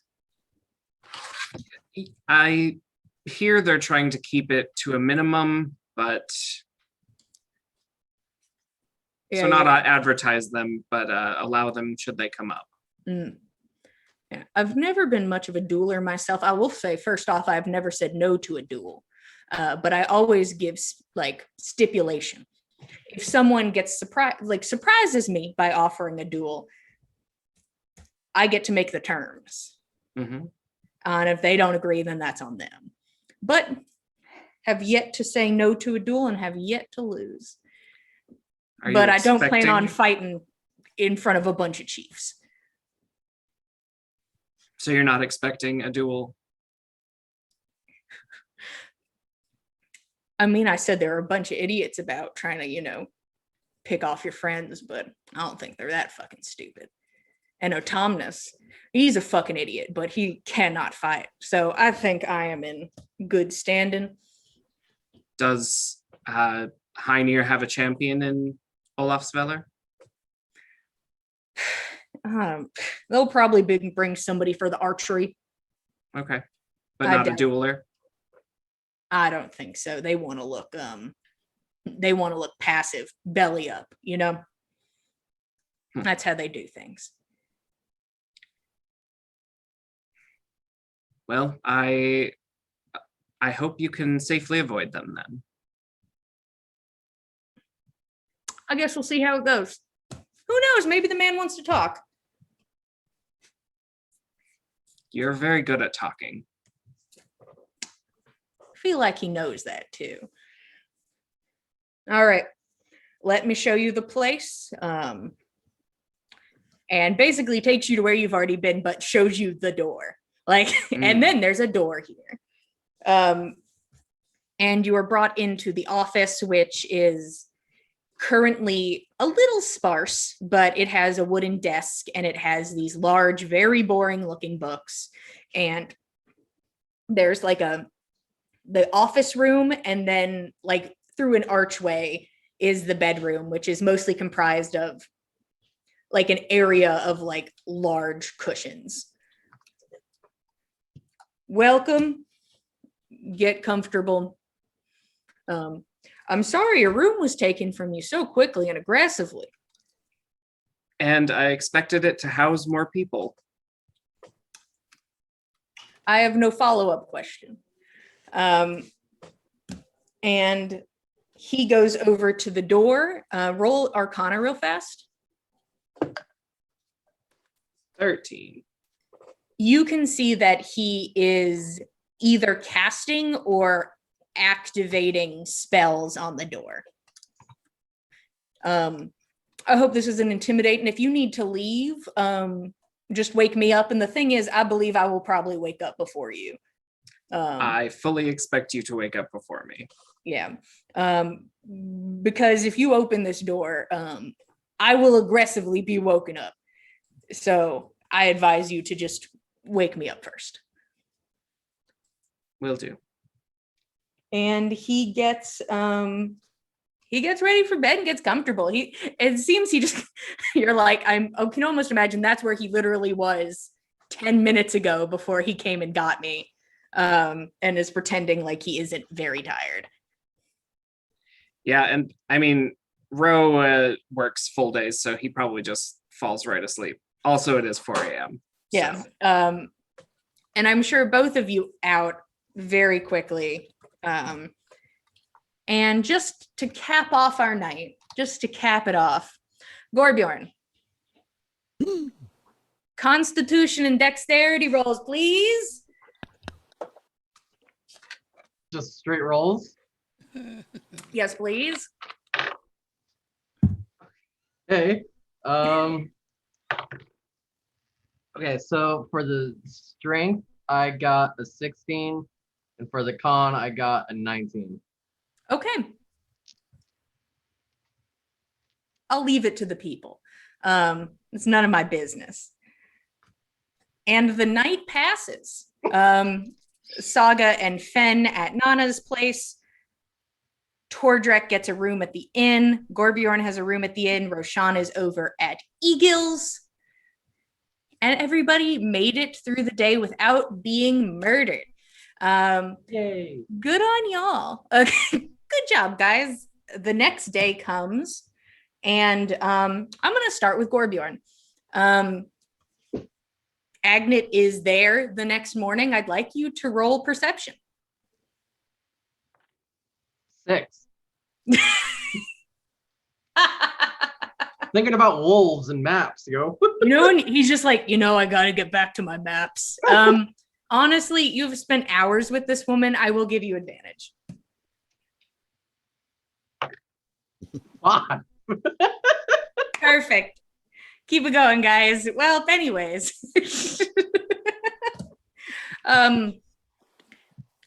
She's currently like woken up and is just fully just pulling her armor back on and putting it together. And you see a quick glance of multiple scars right kind of more central of her left shoulder blade. Multiple round-ish scars. I'll let you roll survival. You don't get to see too much of the detail, but maybe you're able to surmise something about it. Got it, like 8. I don't know anything today. I'm going to give you advantage again. It's important. Oh, I got a 21 that time. Oh, okay. These are things I probably would have given you advantage on anyways, because I feel like they line up with stuff Gorbjorn would normally maybe be good at. Oh, yeah. You were not able to see how many or determine an age for the scars, but you vaguely deduce that they are from arrows. And you can tell by just the slight roughness of the edge that you think they may be orcish arrows. I'm not going to touch that. Garvin's like, yeah, thank you. All right, put that in my pocket. No, thank you. But she just gets dressed casually. I'm going to check my gold. Oh, I care my about gold. Are you going to try to casually check your gold, or are you just checking your gold? I'm just putting I imagined when I took off my clothes, I'd throw them onto my bag. So if my clothes look like they were moved, then I would be like, what'd you do? But Ooh. No, your clothes do not look like they were moved. I'm just gonna lay in bed and just like slowly wake up. Then she can leave. Okay, bye. Be real. She's there putting on her armor and she glances over. Are you entering any of the competitions? All of them. She kind of squints. Can I do that? I think you can. All right. I'll see you at the wrestling one. But you won't I'll know who already will win that one. She stands up and she stretches. And next time, hopefully your friends won't help you cheat. He had no idea what happened, so he's just like, huh? Like, yeah, one of your friends started casting magic on me. now I feel cheated. I guess we'll have to have a rematch then. Tonight, then. Shoot her a wink. Just continuing to squint more. Yeah, sure. I have to go make sure Valder's not dead. And she goes and leaves the room. And she makes her way around, and you can hear like loud knocks on a door, like, and you hear one guy, you hear Selby, I'm fine. Please leave me alone. And then you hear another loud knock on a door farther away, as Agnet goes to make sure that her companions are still with us. The next day half cometh. Is there anything you guys would like to do? This is going to be a time, and I'm not going to call it downtime because that is a cursed phrase, and I will not have it. Not in my house ever again.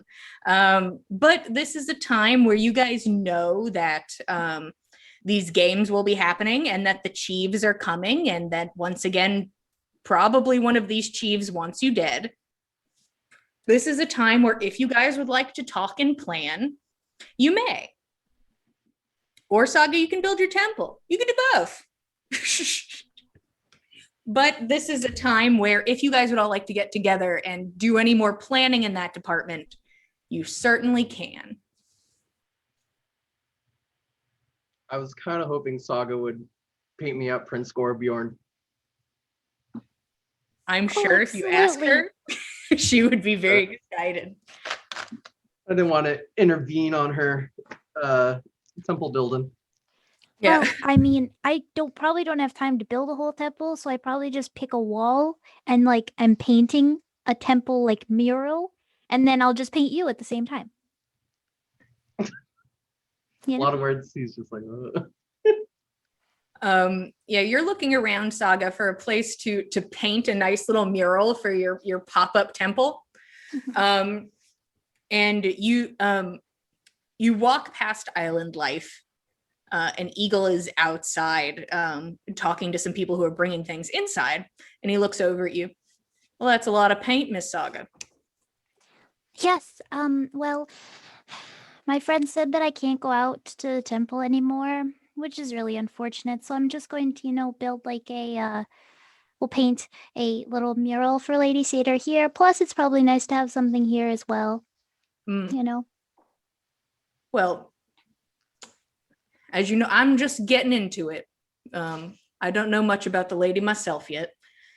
Yeah. But I do have this very boring, ugly wall outside. I can do something about that. Can you? That would be amazing. Yes. Wow, what a good coincidence. That is astounding. Well, then I would love to paint if it's all right, the Lady Satyr mural on that wall then. And I'll put some palm trees or something on there for like the island thing. She likes the ocean. Oh, I could do like the ocean and some jellyfish. Okay, I better get started. This is gonna take a while. Yeah. You do what you like. We'll benefit each other. Thank you. Of course. Come inside for a drink anytime. Okay. She'll definitely take him up on that. Go get some crunchy drinks. Where's the crunchy sweet tea? Present it. Yes. But you are given a wall to paint and also a Gorbjorn who wants to be Prince Gorbjorn. So you have plenty of things to work on artistically. is there anything else besides should we talk to each other? And the thing is, you guys don't have to. You can wing it, or you can talk to anybody in town. Yes, Nanna? You're muted, maybe? Or your voice is fully gone. Oh, What a shame. unfortunate. Good. Thank God it's actually muted and I'm not actually gone. I can't tell at this point. My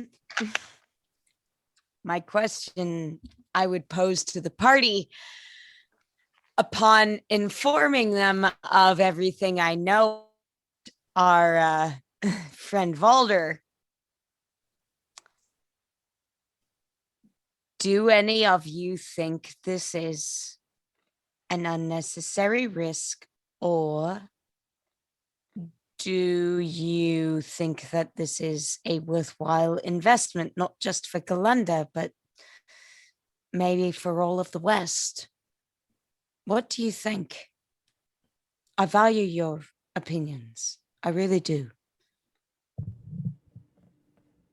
Do you trust him? I trust him not to stab me in the back. He seems good for at least that much, and that is saying a lot in today's world.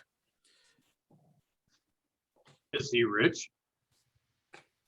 Well, he's the son of the Jarl. Not the son, the brother of the Jarl. So he wouldn't be inheriting the Jarldom, but he'd have titleship, as would I. Do you think that you guys could be good friends? I think so. I think we have some things in common. Yes, Well, that sounds nice. I think so. My only reservation is that you referred to it in terms of some kind of transaction when you, Nanna, deserve more than a transaction. I appreciate that, Ro. I really do. But given I am of chiefly blood, I cannot forsake that blood value. If by joining that blood to another blood that is of similar or greater influence, perhaps I can make greater good for this village, for the whole of the West, maybe.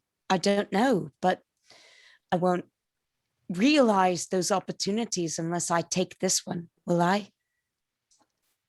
I have a question. Certainly, Saga. I don't know how the political marriages work, but what happens if you meet somebody and you're like, wow, this person's lovely and I really want to marry them for real? After. That's a very good question. Julian, what is the history of such things like in our land? Welcome to Jillian's history class, where we have mostly said "fuck you" to actual history. Thank God for that, because actual history sucks. It truly does, and we're turning a blind eye to some of it. I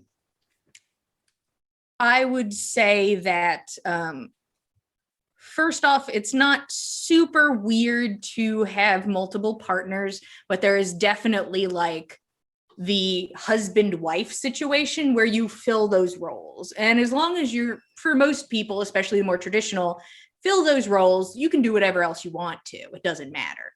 As long as you're like, yes, probably make a baby at some point, you're welcome. Or in this case, do the political things, which nothing else has been asked of you besides basically do this as a scare tactic. And he also offered to court you if you were so inclined. But it's not weird. You would have to, once again, you should talk to your partners about this, everybody. But if you wanted to discuss with him an open relationship, you don't know if that's on the table or not. But it's not super weird, especially people who are a little higher up on the food chain, being able to have more than one person in their lives. if you got the scratch, you got the slack. Yeah. So like if you were a chief, you could have multiple partners and probably somebody'd be like, okay, but nobody's going to say anything because you're the chief. What are you going to do? As long as you're doing your chief stuff, it's fine. Exactly. Or you could get a divorce. I'm going to say that's a thing here. It's definitely not everybody's favorite thing, but it's a thing. That makes sense. It may be difficult in a political marriage. Yeah, I could see that. Of a divorce, but take that as you will. You have not asked or you have not questioned him about the more romantic side of it. You've only talked the politics. Well, Saga, I can truthfully say that while I have not discussed this personally with Volder, it is not outside the realm of possibility for folk who do arrange for marriages of a political nature to pursue romances outside of that political marriage, so long as the folk who are bound by the political marriage are understanding of the arrangement. Like I say, I haven't said anything to Volder about it, but I should think that so long as he seems willing, which I suppose he does, I don't know him well yet, but he seems it, would be fine. Sounds like you gotta talk to him a lot about this. I only got the question last night. Yeah. I agree with you. There's a lot to talk about, but it seems like something that is at least worth finding more out about, or someone that's worth finding out more out about. Does that seem wrong?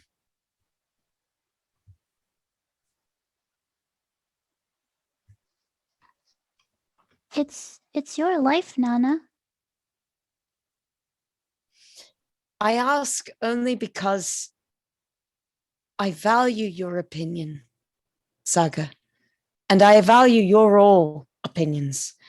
My friends, the ones I've trusted through hardship and fire and blood. I trust you. Do you think this is a wise thing? If you believe you can trust him, then it's something I support. And if it turns out that it is not something that is trustworthy anymore after time has passed, then I'll support you as your friend and do whatever we need to do. Thank you, Ro. Thank you, Saga. I think that I don't want to say yes or no right now about if it's a good thing or not. I think that you should talk to him for a while and see if he's a nice guy. Maybe go on a picnic or something. And that's usually how you figure those things out. Or in bed. Say again, Gorbjorn, you were rolling past rather quickly. Or in bed. Oh. I guess that would be a little more comfortable, but I don't know. It might get crumbs in a bed if I'm gonna have a picnic. Yeah, the crumbs is not good. Not where I want to have a picnic. But I will consider both of those pieces of advice very carefully. I can promise you that. and I'll talk to Lady Sander for you. Thank you. Thank And you. if he hurts you, I'll kill him. I think that's only fair, Gorbjorn. Thank you. Nanna, Yes, Fen. I'm going to go now and practice my archery because we're entering a tournament and I'm sure you're going to be alongside me for who can become the best archer. You have to beat me first. It seems that we shall all have to train hard, won't we? There's no way to train for this. There's a way to train for archery. There's a way to train in a melee. There's a way to train in a joust. We can train in all of those things. We can't train for love. You can't prepare yourself for whether you feel love or not. There's nothing that can be done to prepare you to do what you feel is right. I'll be waiting at the archery range to loose some arrows at some hay bales with you. I have nothing to offer you in this communication, in this regard. You'll know if this is right for you or not. You don't need my input. You'll know. Your trust means leagues, Fen. Thank you. You're my best friend, Nanna. I wouldn't trust you in the way that I do if you hadn't shown me that you're capable of making good decisions, and I'm sure that you can. Come shoot some arrows with me. I will. Go on ahead. Get the range ready. I'll be on along shortly. Yes, ma'am. Oh, don't call me ma'am. Oh, gross. You'll have me feeling like Eartha. You might be heir to a Jarldom soon. Oh, gross. Don't remind me. You need to be. These are the things you need to be reminded of. I'm not saying your actions are without consequences. I'm saying that I trust you to make the right decisions. All right. Thanks for that, I suppose. Fen, before you leave, could we discuss our particular predicament with Hertha as a group? Yes. Absolutely. Roshan, what do you have for us? I assume we meet at Hertha's place, because that's where some of us gravitate to. Everybody, I would assume that or the inn, one or the other. Standing there holding a baby. Mm-hmm. Hello there, everyone. Get comfortable. Hertha, how much Thank you, has Nanna told you about our predicament? I can only assume I was given the true story of events. More or less all of it, yeah. Specifically about our bounty. Well, I recently signed a contract concerning your bounty. So I am a bit aware of it, yes. Well, last night, Saga and Tordrekt were almost apprehended while outside of town. And I was hoping that as our chief, you would do your best to support us and protect us while we are in town.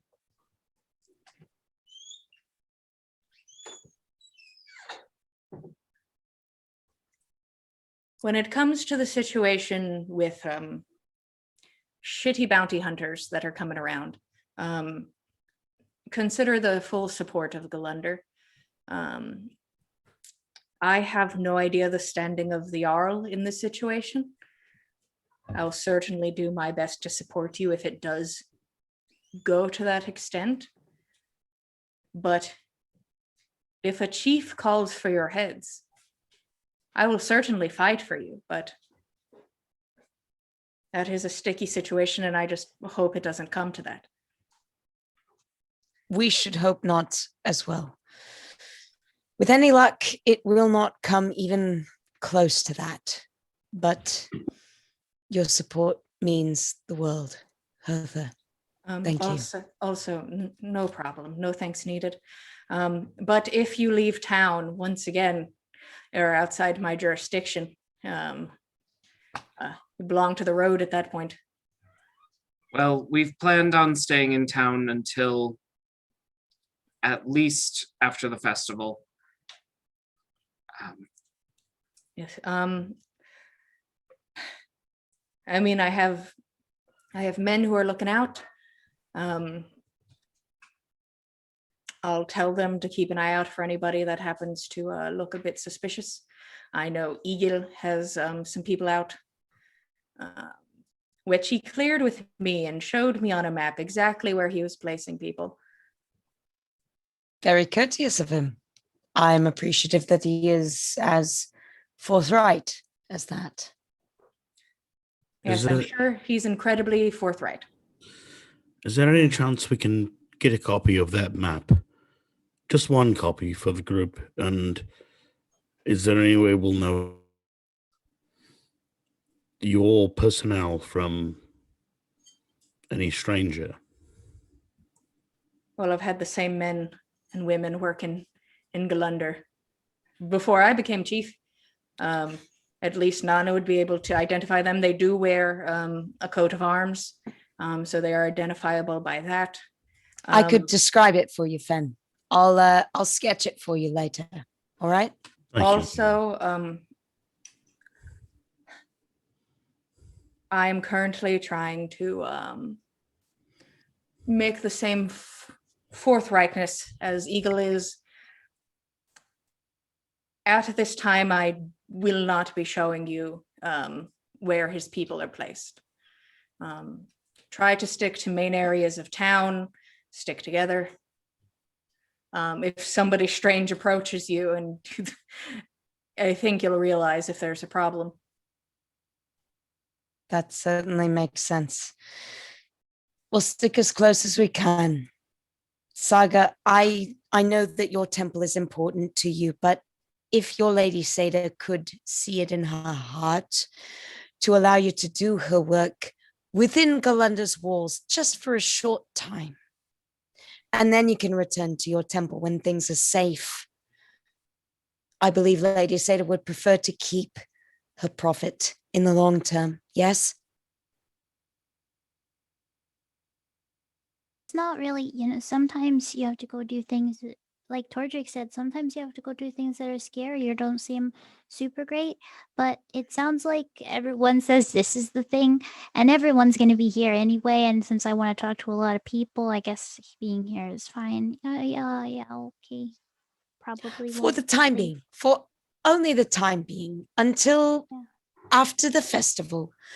Once the festival is over and done with, and all the folk have gone back to their homes, very likely then will be more than fine for you to return to your temple. How does that sound? That kind of the point is to see people on the road so then I can talk to them about Lady Seda, but I understand, yeah. Well, Hertha, could we perhaps set up some space for Saga near the town gate, somewhere close to where folk will be coming and going? I'm sure I could not physically stop her if she wanted to set up a little booth or something. She is certainly welcome to, as long as it does not interfere with the guards there.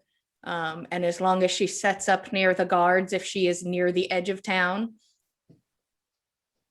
It would That's be very doable, It would yes. be good. I could have people to talk to. I'm sure I'll get to know them. That I'm sounds sure nice. they Wonderful. will be thrilled. Wonderful. Tordrekt, would you be able to help us select a good space for that? Sure. Somewhere that would be safe? Yeah, I'll help, of course. Also, I have a request on my end while we're on the topic. I am currently in the thought process. I am in the mind of we are not going to start conflicts. So even if this person who wants you dead shows up and you're positive it's them, we make no first move. Because that makes sense. Currently, in the eyes of the law, and I'll be honest, from what I know of the Jarl, she put those laws in place for a reason. And you may not be convicted, but you would certainly probably be arrested if it went up to her. And the fact that you have not been arrested yet means she does not know. That makes sense to me. It seems to me that if the Jarl were aware of our activities and were opposed to them, we would have long since been detained. I fully agree. So my thought process is, we're not going to talk about it. We speak not of what happened. We go with the story that that you have created, and we do not ask the Jarl to interfere in the situation. Not unless you could fully clear yourselves of wrongdoing, and the thing is, you can't, because we did enter the valley and so on. Yes. So our goal is to stay alive and stay low and get this damn paper signed.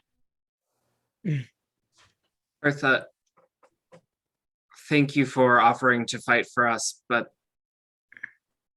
please do not go beyond words.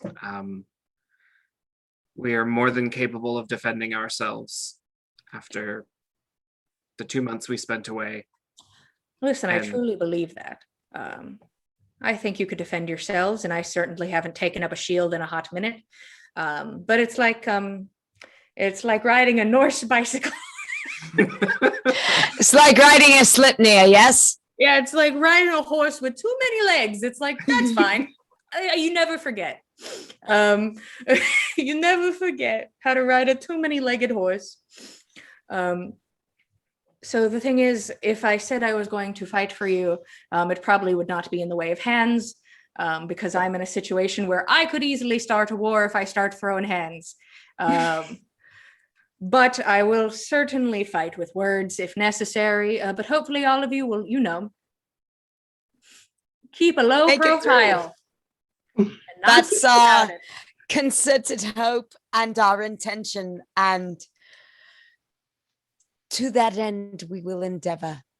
That is fully appreciated. I imagine she's like, and keep a low profile and looks to the left and sees Saga painting Gorgor's face. Yeah. Aww. Totally getting started.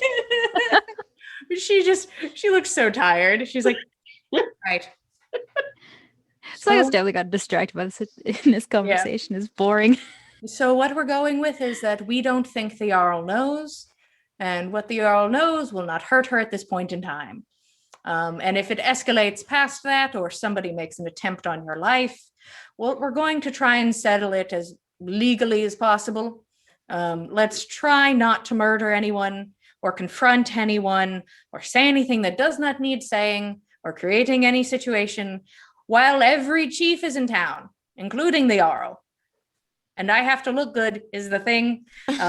It would be shitty if all of you got in a conflict right as I became chief. I'm just saying. We certainly would not want that to happen on any level, not on the level on which it reflects upon your chiefdom, nor upon, the whole keying off a giant civil war amongst the chiefs. That would also not be great. So I agree. After the contract signed, willy-nilly do what you like. I still wouldn't tell the Jarl about it. That's how you're going to get arrested. But it is what it is.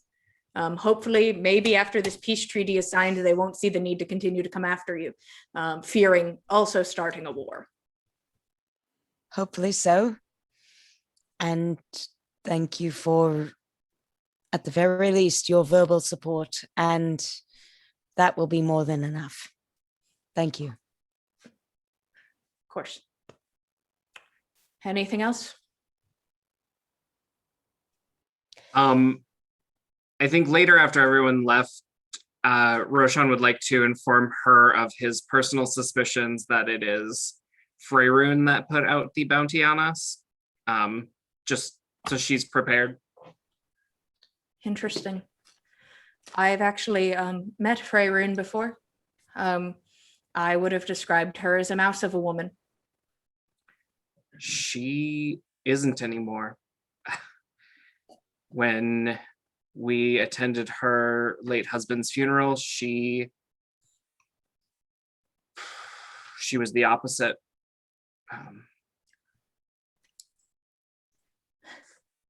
Well, I guess things change. Sometimes death grows people stronger. I know her husband was murdered, so maybe she has to, bolster a bit. Not a time to look weak, I'll say that much. She looks anything but, and that is why it's one of the reasons why I suspect her and frankly fear her. I think it is very reasonable to fear her because Gull'Lundr is powerful. They're basically the only area I'm worried about in the signing of this treaty. I think Herserson would have signed out of respect to Ave. And I know nothing about who Freyrun has become. I don't think any of us do. Well, thank you for telling me. I'll keep an eye out. My suggestion is stay clear. Yes, ma'am. Very much appreciated. And hopefully they will do the same. And if not, once again, if they make the first move, we are allowed to retaliate. Wonderful. And before he leaves, he'll just give her a nice big hug to thank her. She has slowly gotten used to now being hugged almost daily. And has even gone as far as to return the hugs now. Oh Wow. my, how excellent. What we're doing here, boys. We doing hugs. And during this time where you guys are prepping, there's a lot of painting of people and buildings and practicing with arrows and continuing to drink with people with bowl cuts and scars on their backs that we will not talk about. And other people. People start to arrive.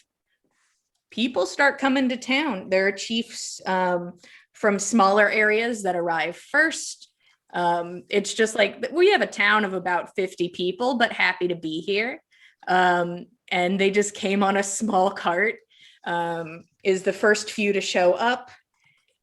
The first one you all recognize to show up is now Chief Alec Bromson, who now wears his father's crest and is escorted by his guard. And also Dolph, the hero of Arentoft, riding alongside him, his champion coming into town. Dolph, it's great to see you, old man. How you been? He just like raises his arms and he just screams. Dude's ripped. Saved a man once, strongest commoner we've ever met. Dude has stats now. He's a folk hero now. He's gonna come back in the sequel campaign. You have been informed. You're just like, I'll take Dolph. You all are informed by Valder that the town square where the statue is going to be an area where each chief goes to and sets down a sort of, my brain fully is gone, guys. Sort of a wicker representation of their crest, of their land. So it'll eventually be, once all the chiefs have arrived, there will be a symbol of each land around the statue of Gull'Lundr. And Alec makes his way, seeing all of you, and gives you a nod quickly, but first goes to the statue of Gull'Lundr, entering the square, holding this crest, which has 3 large fish swimming in a circle, surrounded by like leaf-like filigree. And he sets it up over there. And then sort of gives it a nod and goes back over to basically reintroduce and talk to everyone. I'm glad you all made it home. It's good to see you all again. It's excellent to see you as well, Alec. Thank you. How was your journey? Mahoo? How was your journey? journey. It sounded like you said Jenny, and I'm like, who is she? Yay. That's my Ren. I was just like, and now also he has a wife named Jenny. How was your journey? Long, very long. Also, the funeral gift sent was very lovely. Truly appreciated. I hoped it would be sufficient. I am truly sorry for your loss. It is certainly a loss, but he wouldn't have wanted to be like that. So I am happy he could move on. I believe Ave would not have wanted to be so as well. I understand you. Of course. Well, we're going to go set up. We have brought as big as a tent as we could muster, and we are going to begin setting up as to not, take over the whole inn instantly. But let us know if we can lend any hands. We have many. Truly appreciated. Dolph is here, and he'll be entering into some of the competition, so it'll be exciting to see. Very. Dolph just beefy. He's just been getting bigger. I was flexing and just like bonked my cat on the head, who's slightly off screen. I was just like, boom. I'm so sorry, Wanda. My bad. But Alec comes to town. He crest. During this time, other things could be happening, but we'll talk about that. Don't worry. The next chief of note to enter town is Gothia Tomnus, who is an older man, probably in his 60s, balding, a bit round, wearing like white cloak, trimmed in blues. And he makes his way on a cart, and he makes his way into town, saying hello to the people and like waving and like taking people's hands as he enters, because he's a pretty big religious figure. Not exactly that a bunch of people are reaching out to take his hand, but he's going to find hands and he's going to take them. Any people who are there to see him watch as he takes up the crest and he brings it over. His crest is the design of a basin spilling over water, sort of pouring forth and like a bit swirly at the end, to be another crest placed upon the statue of Gull'Lundr. You see that after he does this and he starts to make his way around to go back to his cart, he is approached by Eagle. And Eagle walks up to him and they have a brief conversation. And Eagle like pats him hard on the shoulder and squeezes. Is any of us particularly close to that conversation? Somebody inching forward slowly. Who thinks they would be there to be part of the greeting party for Gothia Tomnus? Because there'd probably be a call to it. I did mention that I'm standing. Yeah. I was gonna say, if like he was taking hands, I would have like palmed him a Lady Satyr symbol when I took his hand, so he could have one. Yeah. And he like reaches into his pocket and he presents you a small token of a necklace that has the water basin on it. Oh, cool. Sweet. Sweet, another god. Hell yeah. Give me. I'll take it. Just 6 gods now. Just so many gods. Well, no, it's 9, 10, 11. small. I got 11. Yeah. So anybody who would be in town when he approaches and is having his conversation with Eagle caught him when he was like midway to getting back to his group. So he is alone with him, but people who are there are welcome to roll perception. I would like to do that. 22. Fuck.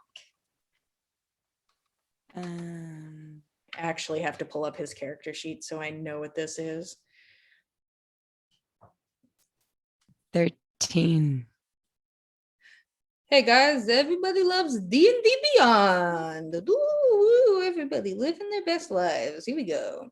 23. 23. Let's see. Rushing. Oh, dog. Saga. Oh. You are the only one who sees this happen. Oh, goodness. 20. You got a 22, though. Yeah. Okay. If it meets, it beats, then so Nana gets it too, right? She got a 13. Yeah, no, Who not had, who had 22? I had 22. Oh, so Ro gets it then. No? Sorry, I'll shut up. I was like, if he also got a 23 and it hits, Oh, then all right. Saga would get it. Saga, you see that when he pats this man's shoulder, it looks like he pockets something. You couldn't tell what it was, but it looks like he pockets something. And then Eagle gives him a nod and then walks off. Roll. Everybody who's watching can roll insight, but what's your question, Saga?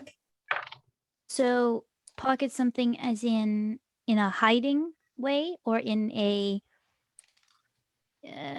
It looked like Eagle took something like off of Autumnus and pocketed it. Okay.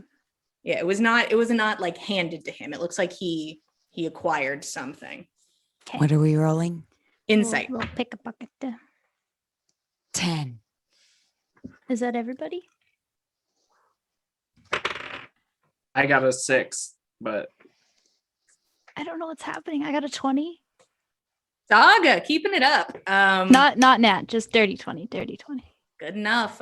Still. Eagle did not roll well on that second one. Oh, wait, this wasn't even Eagle. Oh, this would be even lower. Wait a minute. What did you get, Nana? 10. And what did you get, Roshan? 6. All of you. I was giving him Eagle stats, and that's not the case. Autumnus looks rattled. Dude looks very rattled. By what? By his interaction with Eagle. And then goes back to trying to be very casual and join his group again. I would like to sidle up alongside Roshan. Just all of you slowly merged together. Ro, I believe it might be worthwhile to inquire later with Eagle, if you can, about his intentions with the Gothy there. I mean, I thought it was obvious that he wanted his job. Perhaps so, yes, but it would put my mind much at ease to be certain, if possible. And I think of the lot of us, you're the most likely of the bunch to find certainty. Sure, I can ask. Hey guys. Thank you. What certainty Yes. are you looking for? Particular tea. Hey guys. Yes, I Saga. saw you guys whispering, so I thought you might be wondering the same thing. Do you think that Autumnus was so scared because Eagle stole something from him, or do you think that Eagle was supposed to take that thing? Because it seems a little bit rude. Took what thing? What? Pardon? Well, did you see it? Didn't you see Eagle took something from the Autumnus? And I'm just he gave me a symbol earlier, so I've kind of been watching out for him because he seems like a good guy. But he just looked really freaked out there, and I mean, You're saying Egil took something from Gothiatumnus. I hope he didn't take the satyr symbol. Oh no. I need more. I think I he respects you find too it- much to take that symbol. Well, he But- might have lost Decidedly. his, and then he's worried about asking me for another one, but I have so many, he should know. I don't think he's afraid to ask you, but Okay. I'll be sure to let him know that you have seen this. But I don't think it's probably the best form to discuss this further in public. That Oh, makes are we sense. supposed to? Are we supposed to tell the person who stole something that we saw them steal it? Is that okay? Not typically, since usually folk who are invested in stealing are invested in getting away with stealing without any kind of consequence. So maybe you shouldn't tell him, Ro, that we saw. We'll let Ro handle Egil because he has a very particular working relationship with Egil. Okay. He has very particular set of skills where it I comes mean, he to seems pretty negotiating with Egil. amicable. I could talk to him too if you want to. I can tell him that, you know what? I'll tell him I have another satyr symbol if he lost his, but I'll do like a wink wink about it, you know? I think he would really appreciate that. Okay. I do as well. Let's let Ro have his crack at him first, and then Saga, you go in for the kill with the second Lady Satyr symbol, all right? Okay. All right. Roshan, would you go in pursuit now, or would that be a thing you do later? That'd be later if we're expecting more parties to come to town. Yeah, this is over a span of days. So, like Alec and Autumnus did not show up on the same day. Sure. They showed up a couple days apart, which is, Autumnus is so much closer, and yet Alec beat him here. Take that as you will. But, we're in such a weird place. You know what I might...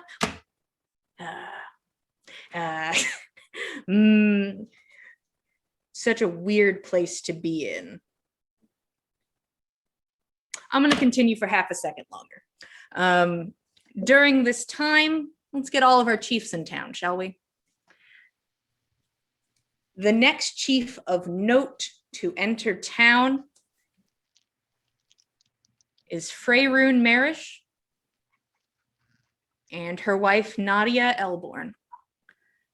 Both riding into town, being carried on one of those table type support things. A litter. A litter or palanquin. On the penguin. That's better. Yeah, there's a big penguin and they're just on that. What? I would like, and I'm just going to make the assumption because all of you can't leave town anyways, I'm going to do the kindness of everybody can roll me perception checks when they come into town. Woo! Well, Funny. Just may I interject for a moment? Yeah. When things get rolling and people start coming in and such, Tordrekt's going to look for the two friends he made last night. They're Eagle's friends, if you know what I mean.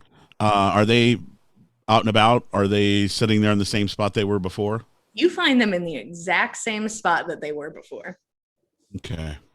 Hello, Tordrekt's my gonna children.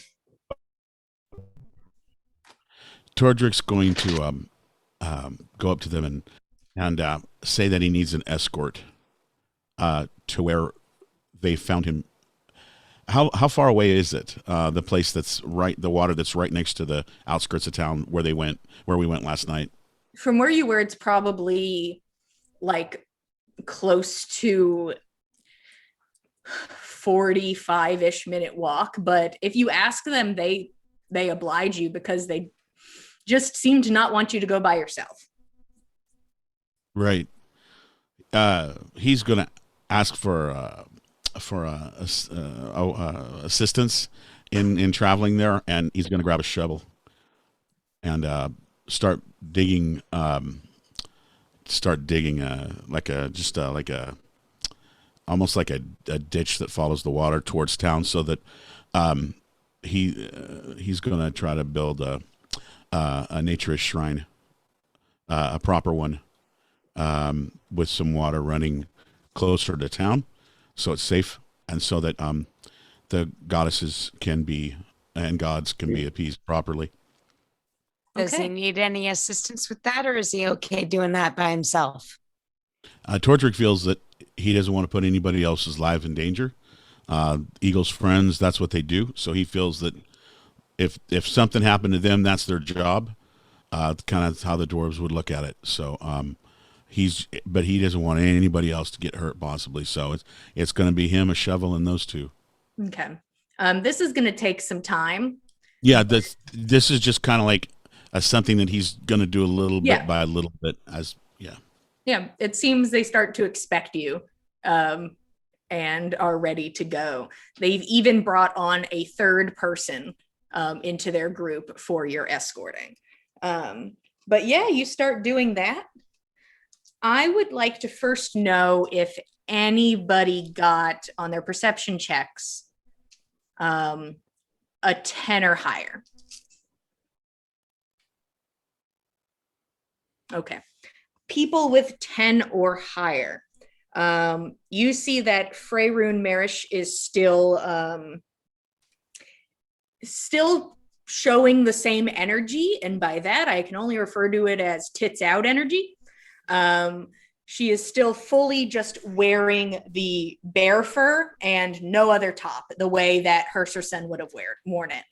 You can see that she still has, hopefully, has the tattoos that still run over her body. These large protection runes is what Roshan was able to gauge from it. As she rides in, just very straight-backed, as she is carried in, very just stern look to the face. The one who looks a bit different is Nadia. Nadia is a pretty young woman who last time you saw her was wearing a beautiful dress and some jewelry and had her hair made up. She looks a bit different now. She is wearing more masculine inclined clothing.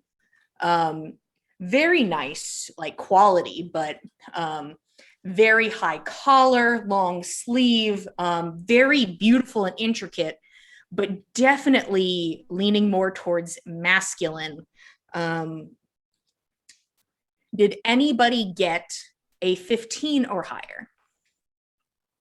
Well, you guys are good. Tell me what you got. 15. I got a dirty 20, but I wanted to say I use my wolf eyes when Freyrune comes to town. Oh, hell yeah. Okay. I got And Saga? a dirty 22. Okay. Nanna, squint. Yeah, you can see that she is wearing this different type of apparel.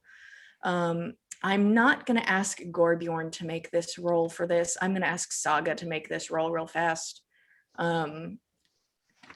Nanna, I will let you make this roll with disadvantage.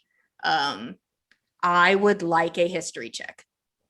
Saga, you get a straight roll. Yeah, I was gonna say, okay. You're okay then. Guess I die. Oh, what the? Living the dream, Saga. This is weird. It's a 19. I rolled a 19. 19. And what did you have, Nanna? I don't have that. I don't have anything close to that. Is it below a 10? Yep. Okay, I'm gonna talk to Saga. Do that. So Saga, you're looking at Nadia's outfit because it's very different and very bold is the thing. That's on brand for me. Yeah. You're like, yeah, I'm in. And as you look over it, it's not a style you're incredibly used to. And you rack your brain. And first off, you're like, okay, this looks more like a man's outfit. And you can see that her hair matches that in the same sense of being in a more masculine set of braiding. And as you look her over, you think the design of the outfit, and it helped that you recently took like a little bit of a tour to this place in general, but the vibe the outfit gives off as if it was like something that was made by the elves. It's not like dude stuff. It's more elven inclined in style. No. I've been studying elvish stuff. So No. I will keep it. Okay. Stay chill, Nanna. They make their way into town. You use your wolf eyes, Gorbjorn. Both of them illuminate immensely, especially the designs on her sides being very strong type of magical energy. Both of them stride by. Do not look at all of you for even half a second. And they make their way to the center of town. And you watch as Freyroon is helped down. She makes her way towards the square and then stops at the edge holding the crest. And you see her stand at the edge of the square for a moment. And she holds the crest outwards. And you watch as somebody else from her band runs over, grabs the crest, and makes their way into the square and sets it upon the statue. She then makes her way back, climbs back up next to her wife, and they make their way forward. And as they make their way forward, you see that they have brought a very large entourage. The amount of people with them is staggering compared to the rest of the chiefs. And they have brought very strong looking, very armed individuals, because that's what Lemminder's always been. Just strong and armed to the teeth. But they have a huge tent that they're going to set up, and they pay none of you any mind. On the same day, the last chief of note arrives as well. This is Vandil Schwarmer. He is a man who's probably a bit older than Ave, looks a bit battle worn, sort of a middle ground between who Hersherson and Ave were. Someone who sort of sits in the middle of that. Tan skin, dark tattoos of constellations across his arms and torso. He has like salt and pepper hair, wears like a thick leather belt, and like has the like one large leather armor on the shoulder. He is also escorted by multiple like warrior types, but also his family. He is there with his wife, his 4 young daughters, and his oldest son. So they all come into town together. You can see that the girls are all like softly bickering to each other, and you watch as one like shoves one to the side casually, and they start to argue, and you hear the mom like whistle real hard, and they all shut up real fast. And you can see one of the young girls has like a little pet on a leash that's on her shoulder, and it looks like a little sugar glider type of animal that sits casually on her shoulder. Vandil comes into town holding his crest, which is a makeup of different constellations upon it, which he walks into the square and places upon it. And he goes over to your group and he extends a hand to Nanna Hemming.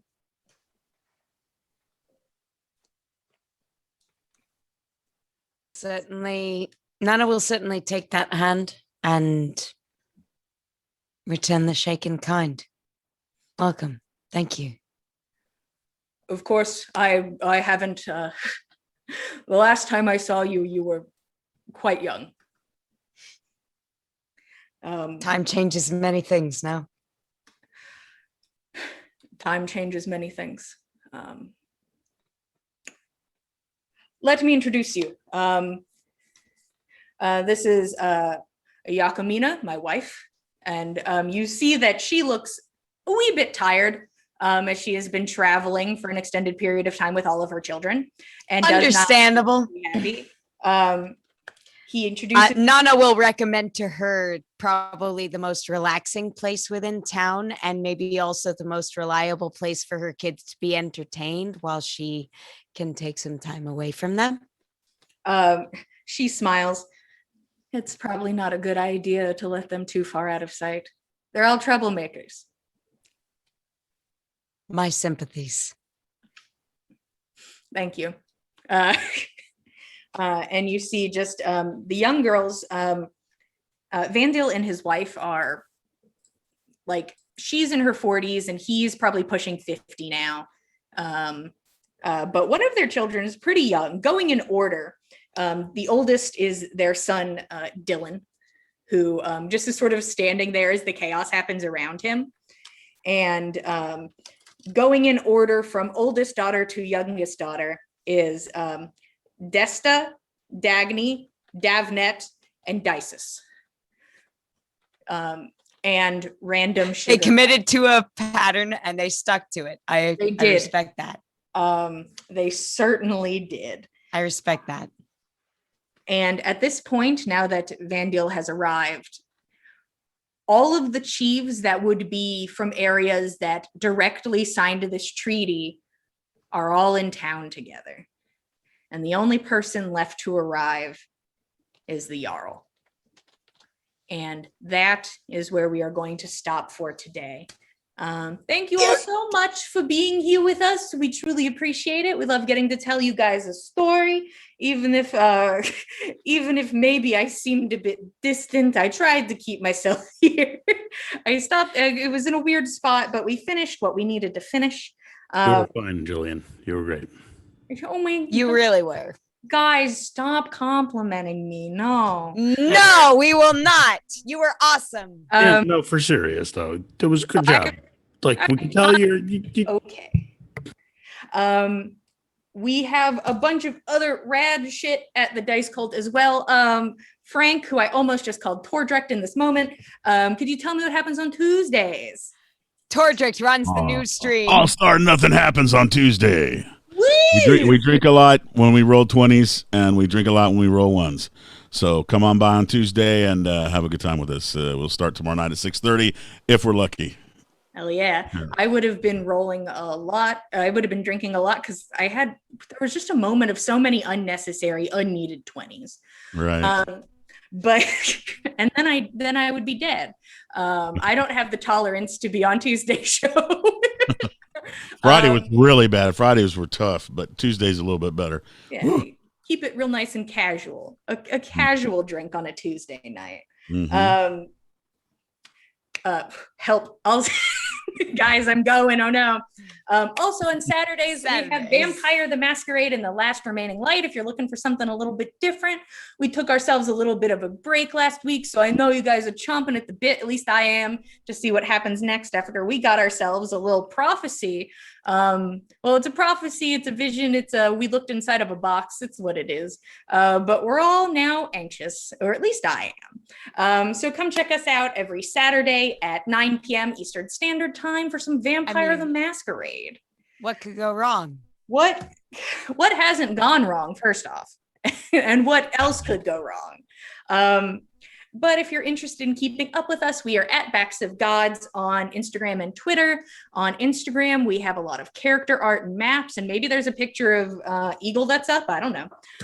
So if you're interested in that, maybe go check it out. Seeing as he's maybe one of the most popular NPCs to come to light in recent days. If we're going by my mom's choice of NPCs, certainly 100%. Eagle. I think your mom is a valid and accurate weather forecast for the popularity of characters. Very true. She also asked me about Broggy a lot. She's like, so when does Broggy come back? I'm on Team Broggy. Yeah, hey, she's like, but she also said there's so many NPCs in town right now. She's like, that'd be too many. You can't bring Broggy back right now. And I'm like, thanks, Mom. You get me. Thank God she's genre savvy. At least she's starting to catch on. It's real great. I love having her here. So thank you all so much for being here with us. It looks like we're going to do ourselves a little bit of a raid, so stick around so we can give somebody some numbers and say hello. But we are here same time, same place every Monday at 8 p.m. Eastern Standard Time, and we will see you next week. Good night, everybody. Thanks for joining us, Cult.